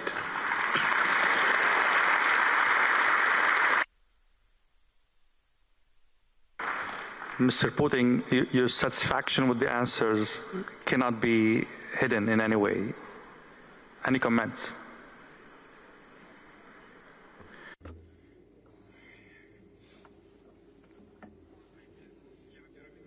Well, first of all, I never doubted that that would be the answers. And it's not just that somebody is trying to harm someone or that someone is trying to tell others something good and nice and pleasant. No, it's not about that. And that brings us to the very beginning of our discussion, when I was saying that global changes happen organically, just like the sunrise. And that's what it's all about. You were saying yourself, Russia and China are shaping the new world order. Well, we are not trying to break or destroy anything to build the new. We are not causing any difficulties to anyone. And our colleague from China was just saying that friendship between Russia and China is not against anyone, any other country. And that's the truth. We are simply giving shape to the things that evolve naturally in the world. And they are going to evolve anyway. But bending your knees under the pressure of someone who is trying to preserve the outdated rules means staying behind and overcoming all the challenges, any kind of challenges, be that tariff wars or sanctions. Overcoming those challenges means moving ahead. And we are friends, we are partners with those countries who are willing to move ahead. And those who are ready for it, those who are ready to accept this challenge.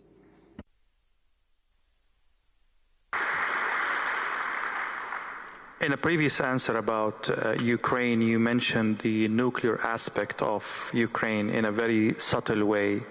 To be honest, I've read some reports, most of them are in Russian media, that there is an assumption that Ukraine might opt for using a dirty bomb against Russia.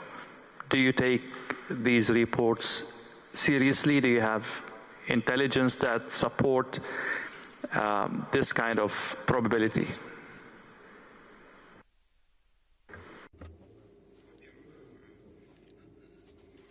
Well, first of all, that would be a colossal mistake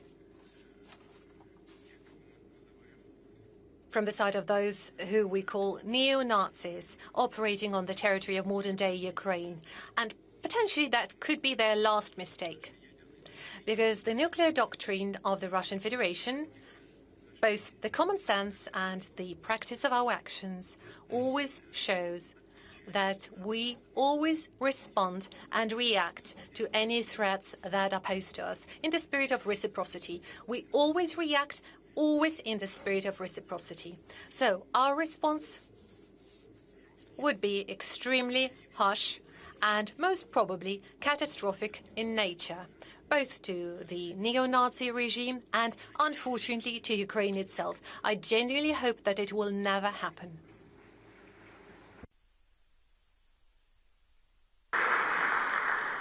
From the tone of your answer, I can conclude that you take these reports seriously. Is there evidence supporting these reports, like intelligence, evidence?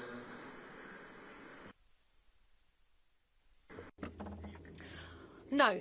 Thank God we do not have any evidence of such intentions. But we proceed from an idea that in some crazy imagination of some crazy person, that kind of ideas may emerge. And I guess I have provided an exhaustive answer regarding our potential response in this case. You absolutely did. We were talking about friendship a while ago, and the friends of Russia in this panel. I will start from South Africa, and then Bahrain, and then Indonesia, and if China would love to comment on that, the floor is open. Are you surprised that a friend of Iran, of Russia, Iran, is under attack, and Russia did not step up to help that ally? This is at least one of the narratives in the media. Where is Russia in this conflict? As friends, are you surprised? Well, President Putin has already indicated that he has been in discussions with Israel, also in discussion with Iran on these matters, offered solutions. We think that's the correct way to do it. So we're not surprised. In fact, we support that approach that he is taking. South Africa, as you know, one of the non-aligned countries, we always advocate for peaceful solutions of this conflict. Our president has already issued a statement in that regard, that there should be negotiations, and that's really the route that we are going to pursue. Sheikh Nasser. Well, let me make it simple to you. I like making things nice and simple. To prove friendship, if I can make a Russian laugh right now, then I'm a good friend of Russia. I hear one over there that laughed, so that's more than enough. Mr. President, before I go back to you, Mr. Putin, on that question, please. Okay. My position is this, is the logical position, that each country is responsible and will defend its own national interest. So, being friends is being friends, trying to cooperate trying to help each other. But being friends does not mean that every country must give their national interest to another country's national interest. So it will be the decision of every country to defend and protect its national interest. That is my position. President Putin, you're taking some notes on that, and I would add one aspect, if you allow me. Well, I'm taking notes of everything. We record everything. Don't worry about that. Don't even doubt it. I can assure you that every single step taken is well taken note of. Am I in trouble?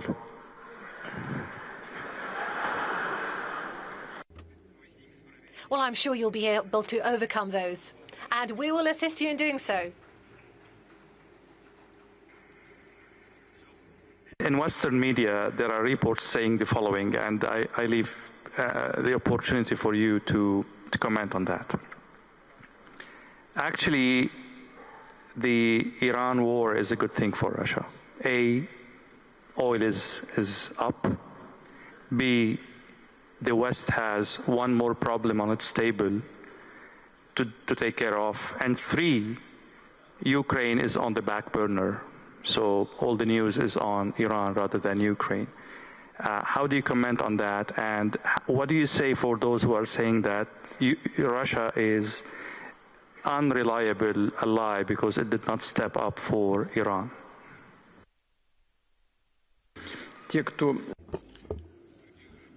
Those who promote such narrative about Russia not being a reliable ally are provocateurs. They provoke the situation, and this won't help them. They won't reach their goals. Every conflict is alike any other conflict just on the surface. But as the former Minister of Defense rightfully stated, and the theoretician on military conflicts and military operations, my distinguished colleague, President of Indonesia. By the way, we published his book in Russian on military art. You know, every single country has its own responsibility for what's happening with it. Now, about Russia being reliable or non-reliable as an ally. We've heard that we are supposed to show some solidarity, and this is very true. But each conflict is unique. Let me emphasize that Israel has more than 2 million people who came from the former Soviet Union or Russia. In fact, Israel is almost a Russian-speaking country today. And clearly, in our most recent history, we factor this in. Now, traditionally, we've had very good, friendly, and trust-based relations with the Arab world and Islamic world, because about 15% of the population of Russia are Muslims. So Russia is an observer in the Islamic Cooperation Organization. It's another important factor. We have to consider both factors. Now, we have established some friendly relations with Iran. And in this connection, we always fulfill all our obligations. And the same is happening in terms of relations between Russia and Iran. We support Iran in its struggle for its legitimate interests, including the interests with respect to peaceful uses of the atomic energy. And this has always been our position. This is our principled position, including in this conflict. It has never changed. And those who claim that we should have done more, well, what more? You know, starting some military operations or what? I mean, we already engage in military operations against those who we consider to be opponents of the ideas and concepts we promote.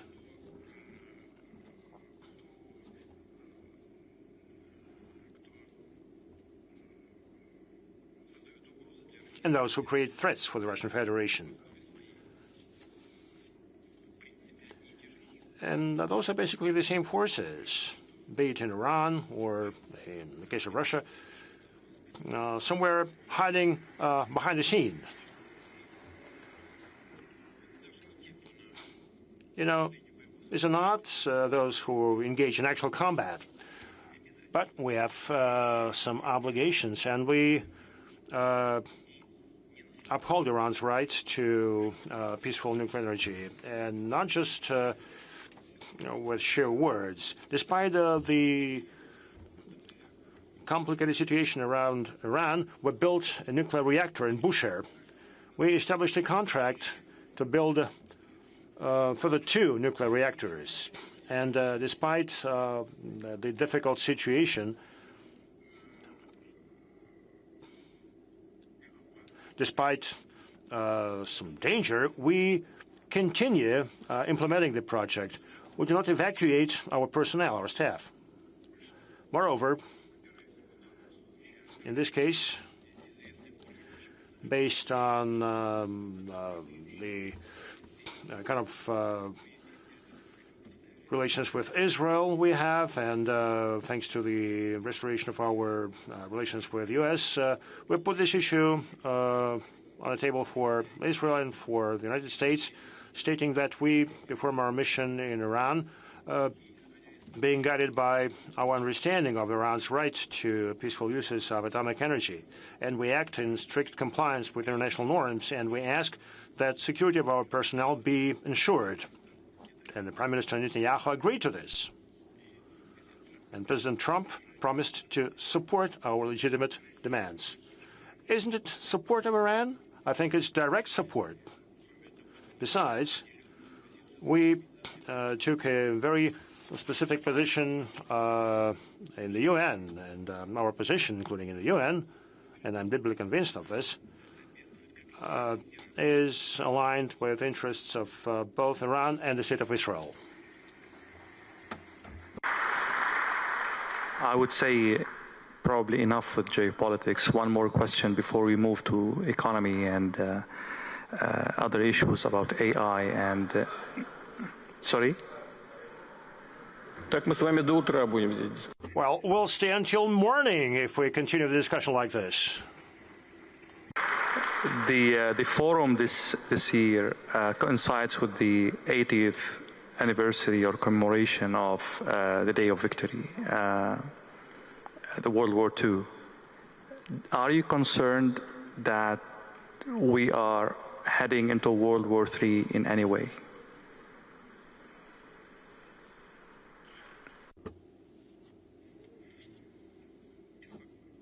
It does concern me. And there is no irony about it. This is no joking. A lot of conflict potential is out there, and it's growing. Right next to our borders, there is one conflict that directly affects us. I'm referring to the conflict in Ukraine. Now, see what's happening in the Middle East. And clearly, we're very much concerned with what's happening around nuclear facilities of Iran. We're very much concerned with the possible implications and outcomes. And definitely, this requires not only very much attention on our part, but also we need to seek solutions to those situations and peaceful solutions along all these lines. And again, I'm very candid here, and that's why we're here, by the way. Vice Premier, back to you. We'll talk more about economic endeavors now. It concerns you more than anything else, as we agreed before this panel. Sanctions are not only in the realm of politics or military, or it's some countries are even militarizing education, militarizing technology, innovation research. And this is a big worry for China, or this is a challenge that China takes very seriously. How are you mitigating that through the relationship with Russia and in the realm of your own sovereignty and your own decisions, with other allies, I mean.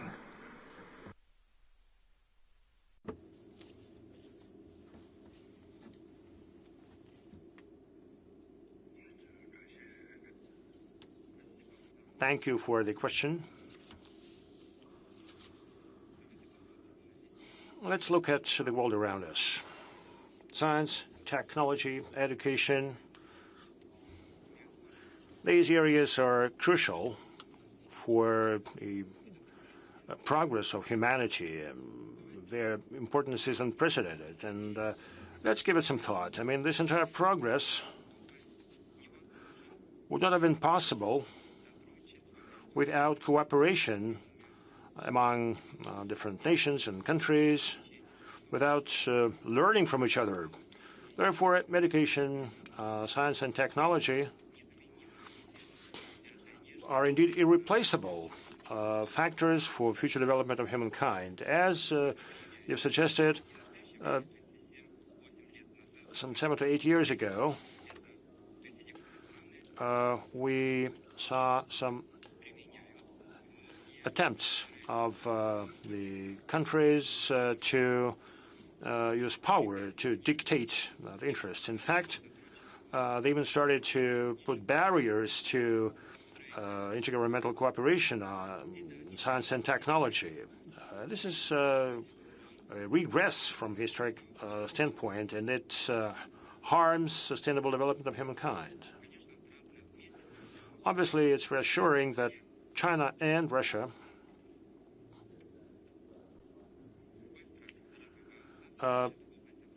developed their cooperation in science and technology very quickly.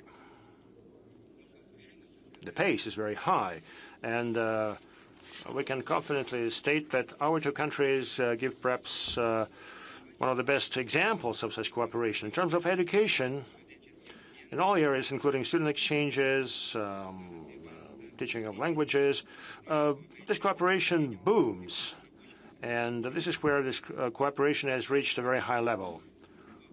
More than 800 universities in our countries establish 15 associations of universities specializing in specific areas. As to science, we set up a joint fundamental research institute. We set up high-level scientific labs. They cooperate within the framework of mega science projects, and we expand access to scientific equipment. And now we've had some impressive outcomes. And again, the whole world continues to evolve, continues to develop. And even without great powers, we would have been able to develop successfully. Don't worry about it. Don't worry about it. Our practice during recent years has demonstrated that wherever you hit the hardest, this is where you would develop faster. The Americans are trying to block the development of our science and technology. And this is not something that emerged yesterday or the day before yesterday. This is something that they've been doing for decades. However, all their attempts only make us stronger in the areas that are trying to hit. Today's restrictions only create good incentives for our development going forward.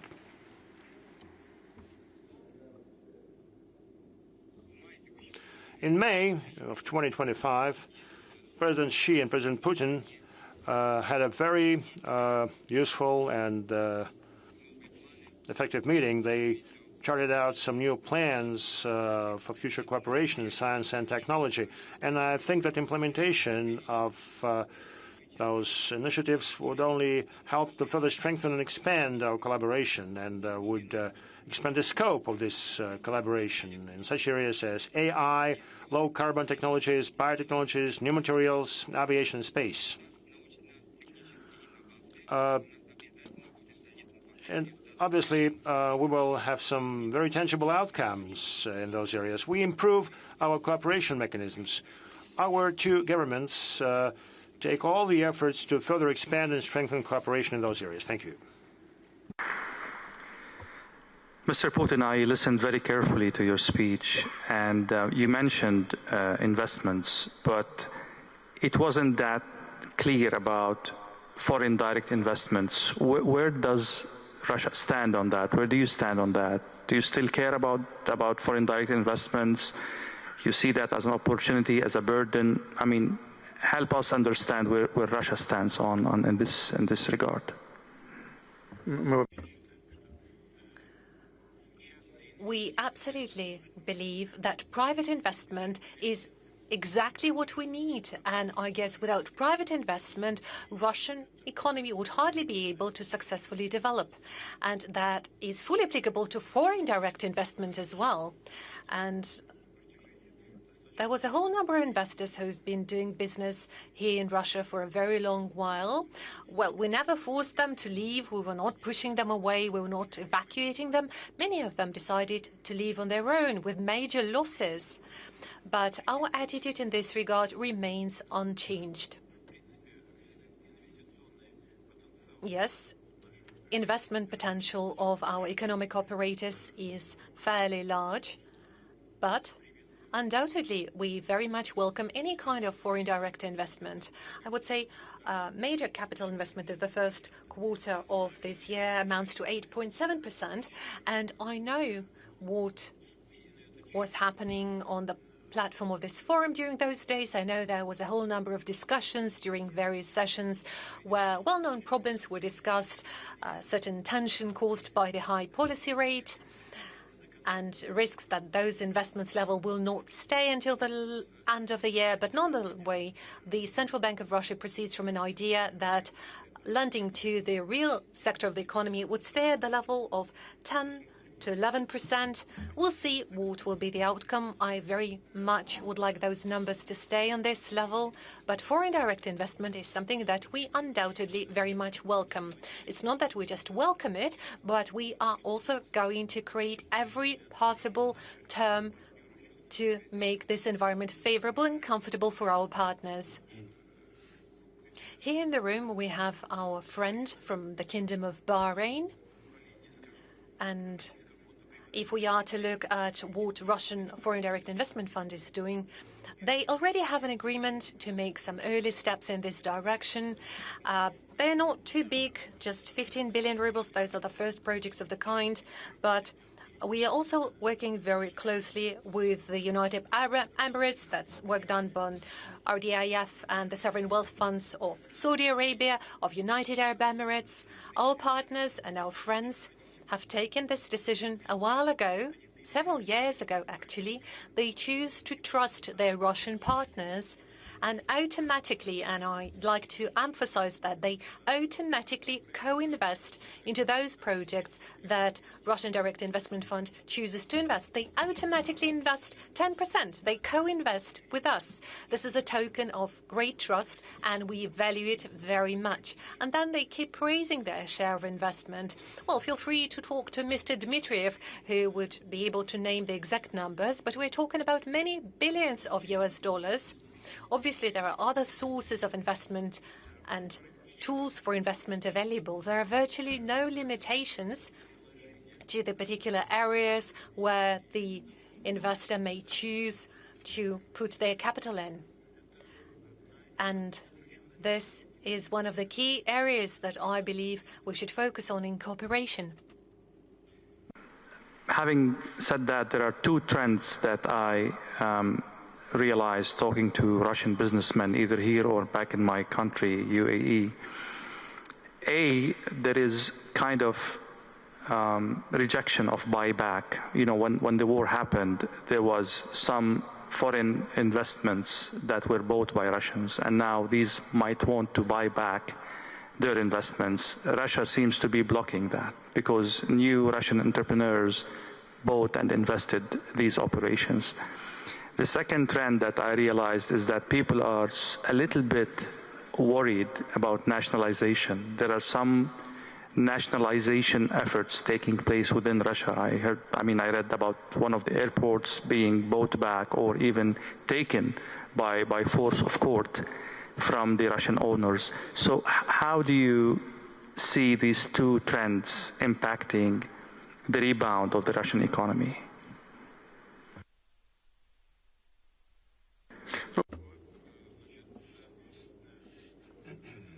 Well, as for nationalization, well, obviously nationalization cannot possibly have a positive impact on the growth of the Russian economy. We are fully aware of it.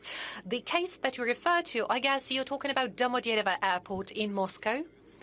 Well, I'm sorry, but all the fuss around this particular airport has been going on for a while. It's not that this dispute emerged yesterday. No, it has been in place for quite a long while. It's been in place for many years, and the final outcome of that was this very court decision that you referred to. But it has nothing to do with nationalization. It was a court decision. Nationalization process is described by law, and we do not apply this law. We do not apply those norms, and I've been saying it repeatedly at my meetings with the business community. All I'm saying is that in the course of privatization, there was a whole number of mistakes and unfair steps made. We know cases when something that would cost millions would be privatized for 1 ruble. But in terms of social justice, that was by far not the best type of privatization. But an even worse decision would be to try and take it back now. So my view is that we do need to elaborate the right regulatory framework regarding limitation periods for events like that and close this issue once and for all, once and for good. That is why the comments you've made, the two trends you refer to, well, first of all, there is nothing like deprivatization or nationalization happening. As for the potential buyback options to be used by our partners, well, there are some aspects that we need to pay attention to. Number one, we need to understand how exactly those partners were leaving Russia. What were the terms? If some of those companies or investors were leaving due to political reasoning under the political pressure of the elites of their countries, that means that those partners are not really reliable. They put the companies, the teams of those companies in a very difficult situation. They could have lost their jobs, but it didn't happen because Russian companies have taken over. They would fill in the niches made vacant. And in this regard, frankly speaking, decisions of the kind have actually contributed to a better quality of the Russian economy, a certain restructuring of the Russian economy, because Russian entrepreneurs were becoming owners of those companies that choose to left. However, if there are legally binding documents that are agreed on by the partners, and if those legal documents do foresee the buyback option, well, then there is no other way but Russian companies have to comply with those requirements. We want to make sure that relationships are reliable and stable. That has not always been the case, which is why I've given an instruction to the Russian government. They're going to act on that, and I request the members of the Russian parliament to support those suggestions once they are elaborated and presented for hearing. But I do believe we need to make a comprehensive decision regarding comeback of those Western companies who are willing to come back to the Russian market. We have to support all the initiatives that favor us.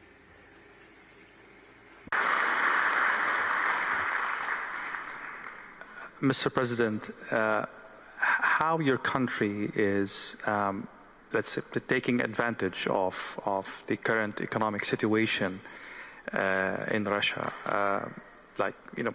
people left, businesses are left back. There are opportunities in the market now for a country like Indonesia. How are you leveraging the situation?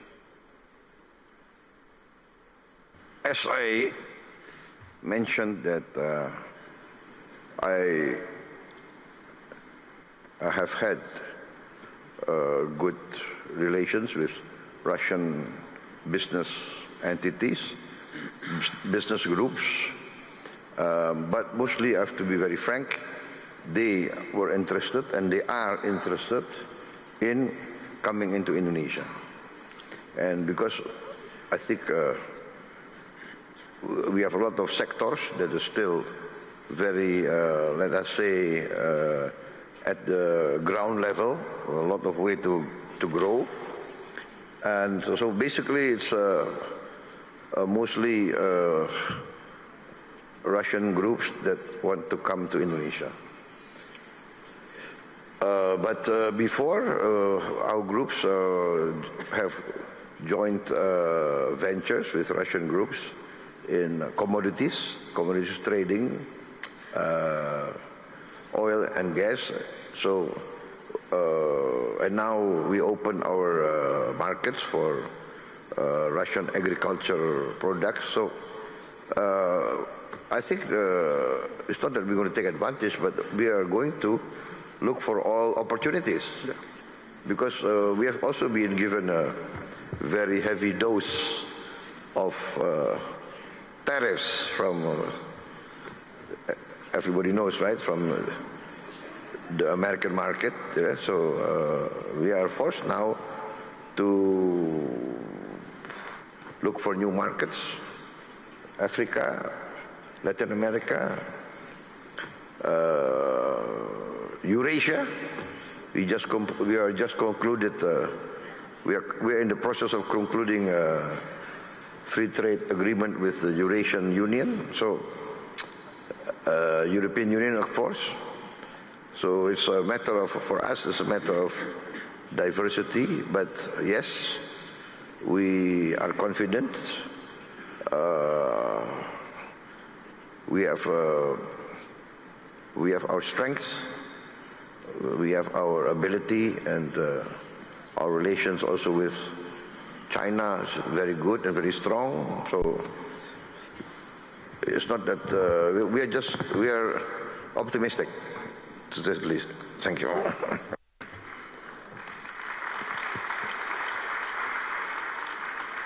Mr. Vice President, there are many aspects for the economic relationship between South Africa and Russia, but one of the main aspects is the energy deficit in South Africa, and you've been trying to mitigate this problem or solve this problem by cooperating more with Russia in the realm of energy.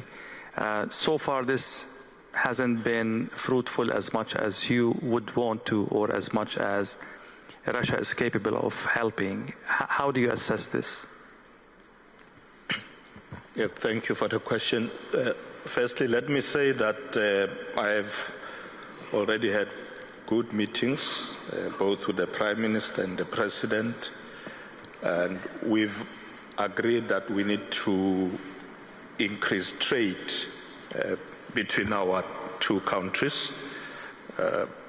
Currently, trade between South Africa and Russia is it's estimated at about 1.3 billion US dollars.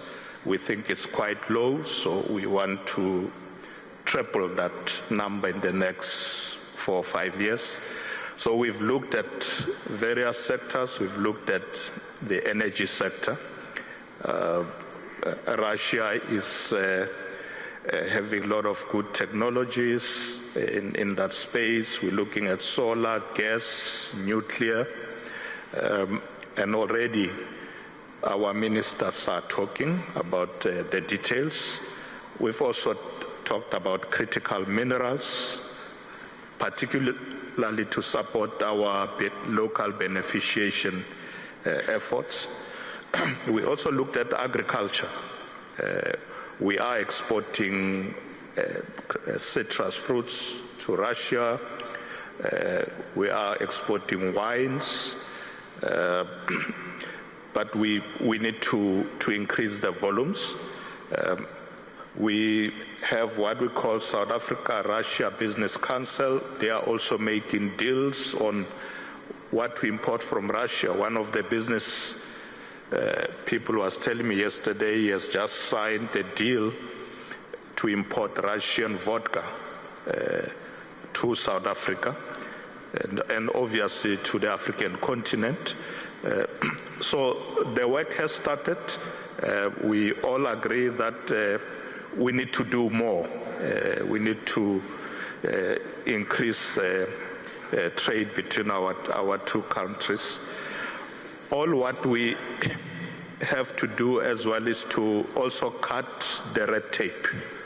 You know, some of the business people were talking about the bottlenecks, things that make it difficult for them to be able to trade with their partners in South Africa, the issue of the financial situation, the currency, which our Reserve Bank is looking at, so that we make it easy for business people to do business.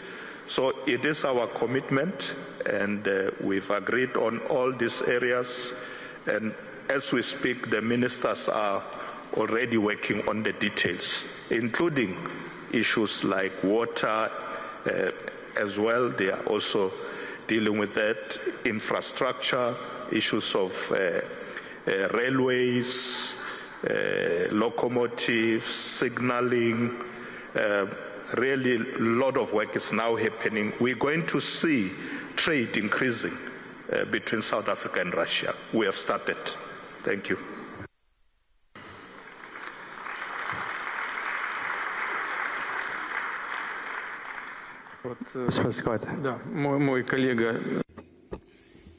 A colleague of mine from South Africa said that imports of Russian vodka are about to happen to South Africa. Well, you know what? It's a most important and proper step. Why? If you have some vodka, you've got to chase it down with something. And obviously, meat supplies will follow. Or grain imports would follow. I mean, together with our friends from Bahrain, we plan to establish a hub to support imports of wheat from Russia. And let me remind you that Russia is #1 in terms of wheat exports. And a lot of countries of the Arab world are very keen to have our wheat. So step by step, this is where we're going to proceed. As to energy, yes, of course, we have a lot of opportunities here, including nuclear energy. And in this connection, let me remind you that Rosatom is undisputable world leader in nuclear energy development. And I think they build 22 units across the world. This is the highest number that far outpaces all our competition, be it the US, Japan, or any other country. And we consider this opportunity. We are considering joint work in our partner countries, including in South Africa. So, yeah, there are a lot of good and promising areas for us to tap. Well, I'm not talking about hydrocarbons, of course. This goes without saying.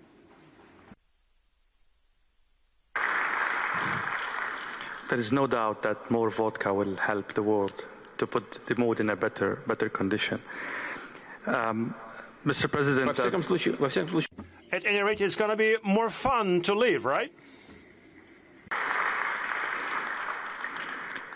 I will go back to the tensions in the Middle East, not from a geopolitical perspective, but from an oil-related aspect, which is the supply shocks expected in the market due to the Iran-Israeli war taking place. Can Russia step in, or pure capacity is constrained by sanctions and limitations?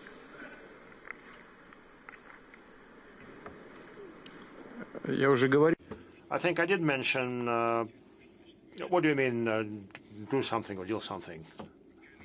Step in, I mean, to mitigate the supply shock in the market due to the events in the Middle East. Can Russia do something about that if this happens? Yes, of course. Yes, of course. It's not about us.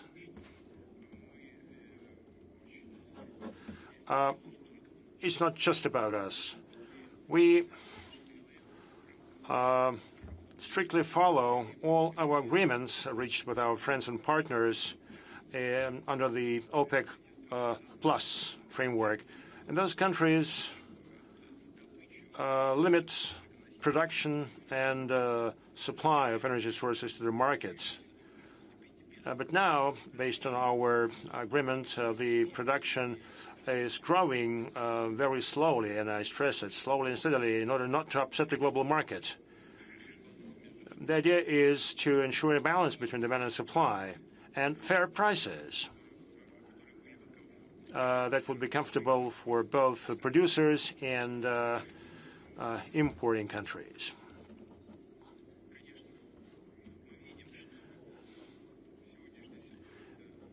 We do see the current situation in the Middle East related to the conflict between Iran and Israel has resulted in some price hikes, but our experts believe that this hike is not very significant. It's like, what, $75 per barrel? It used to be $65, like $10 differential. And this is where the price stuck. Many countries, including the Gulf countries, can increase supply and production significantly. But again,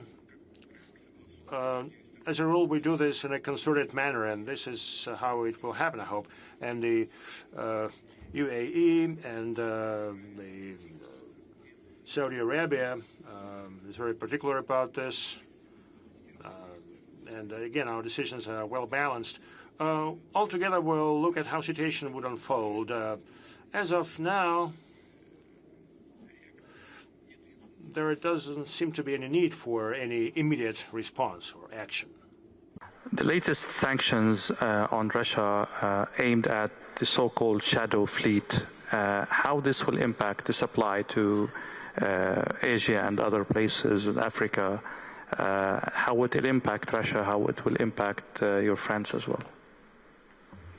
Wasn't it? You know, our ill-wishers keep trying to find ways to harm us economically, but they suffer themselves. You know, you mentioned energy sources. Our experts, and not only our experts, but Eurostat as well, came up with the following numbers. The losses that the Eurozone sustained due to rejection to buy our natural gas, the losses were to the tune of 200 billion euros. 200 billion euros. And we see that the prices are rising across the board. Now, as for the shadow fleet, our Chinese friend came up with a very good definition. Wherever and whenever somebody's trying to hit us, so this is where we get stronger. Why? Well, because we always find a response. We always find a solution.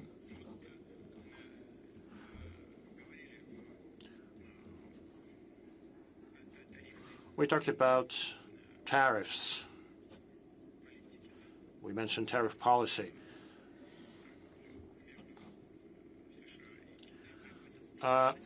Trade between U.S. and China accounts for 20% of global trade.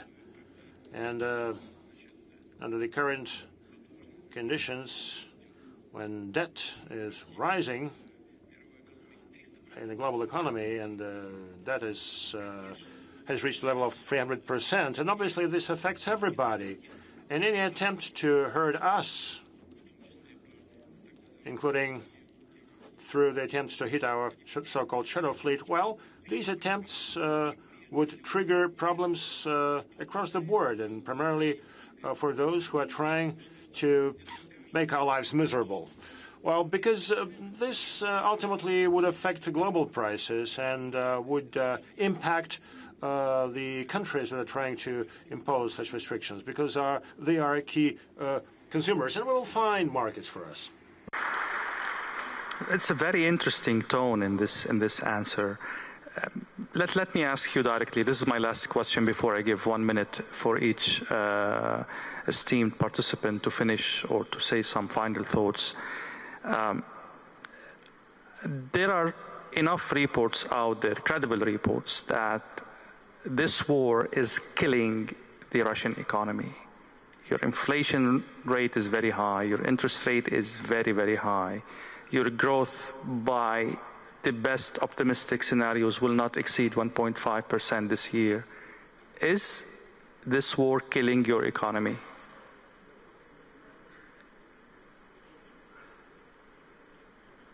Well, debt is not rising. Our debt is among the lowest in the world. As to the economic growth, as one author once said, the rumors about my death are greatly exaggerated. The key indicator is GDP growth. In 2023, the growth rate was 4.1%. Last year, it was 4.3%. And the global growth, if my memory serves me right, is 3.3%, which means that we grew faster than the world average. The U.S. had 2.8% of growth. The Eurozone, 0.9%. So clearly, Russia is demonstrating good progress and is demonstrating good pace. If we discount hydrocarbons, the growth would be even higher. It would be 7.2 last year. I'm sorry, 2023, and 4.9 last year. But this is not the most important thing. It's nice, but it is not the most important thing. What matters is that the composition of the Russian economy is changing. This is key. And 43+% in the GDP is in non-oil and gas sectors and not defense sector. The majority of our growth is ensured by the industrial sector that is not related directly with the defense sector. One thing that we're very happy about is as follows. We keep talking about import substitution, and indeed we've allocated significant financial resources to substitute the items that are no longer available in our market due to sanctions and due to withdrawal of some Western companies. And now we're witnessing a very positive kind of development. We see more and more products and items that are based on our own solutions, that use our own platforms, that are related to the development of science and the high-tech sector. Now, the share of such products keeps expanding, and this means that the composition of our economy is changing. This is one of our key objectives, one of our key tasks. The industry is growing at a faster pace than the GDP, national GDP. And last year, I think the growth was around 7%, 7.2% for industry. In Q1 of 2025, it's 1.6 to 1.9, and this growth continues. And this is happening against a backdrop of very low unemployment. It's at historic low. It's 2.3%. Indeed, the price for such tremendous growth of economy, and the growth is very high, the price is inflation, in fact. But the central bank and the government taking necessary measures and efforts, including with respect to the policy rate, and obviously you witnessed the discussions unfolding in the government and between the government and the central bank. Indeed, there are no simple solutions here, but overall, we have been able to address this issue too. But inflation is in single digits. It's like 9.6, right? Madame Nabiulina would not, right? It's around 9.6%. Some claim that the baseline inflation is already 5%. Well, I've been loaded with numbers over the past 2 days trying to explain to me where those 5% came from. But anyway, the Bank of Russia believes that by the end of the year we're going to have like 7 to 8%. I think it's going to be 7%. This is what I hope for. And this means that the measures taken by the financial authorities of Russia yield positive outcomes. Indeed, there are many issues that we need to address. And the head of Sberbank is smiling, is nodding. Well, why not smiling? I mean, his margin is 5.7%, whereas major Western financial institutions would have a margin of 3.7%. This is pretty good performance. Yes, in the banking sector, we also have some things to focus on. But overall, our situation is stable, reliable, and I count that it will persist this way.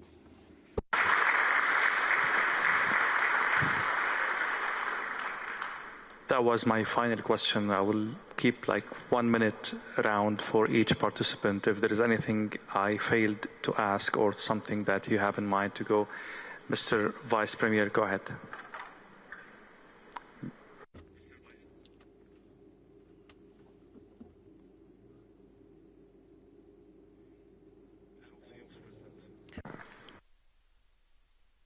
I'd just like to thank President Putin and the organizers of this forum for this great opportunity. I think we've learned a lot from each other. Thank you very much.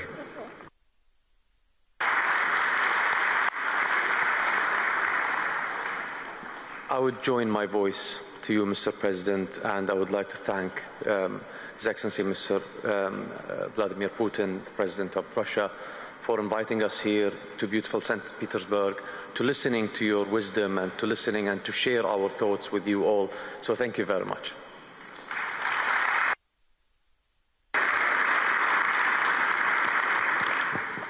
I also want to thank President Putin for this invitation for us to participate at this important forum.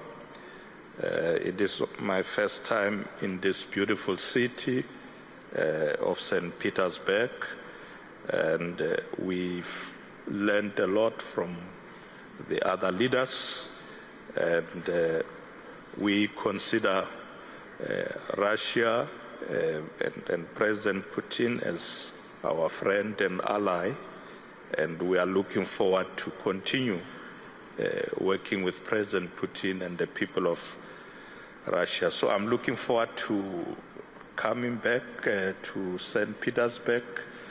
Mr. President, I haven't had time to see this beautiful city. Maybe tomorrow I might have some time to go around, but I'm looking forward to coming back next year. Spasiba.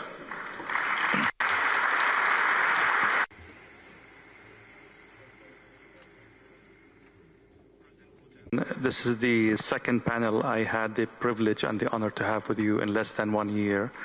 I can't be more privileged. Thank you so much. You've always tolerated my questions and, really a testament to your belief in open dialogue. Thank you so much, esteemed guests. Thank you. And everyone, thank you so much.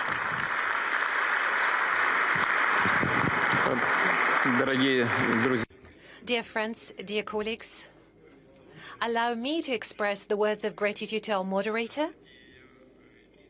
And very genuinely, I would like to express my gratitude to all of my colleagues who have participated in this panel session. I am sure that it was exciting to follow for the audience here in the room and far beyond. I'm very sure that many of the words expressed today will be quoted by international media outlets all around the world. Thank you so much for having candid and open conversation. And many thanks to all of the participants of the panel session who have been able to stand in line with the degree of heat and tension that we experienced. Thank you for being with us. Thank you for being so open and truthful.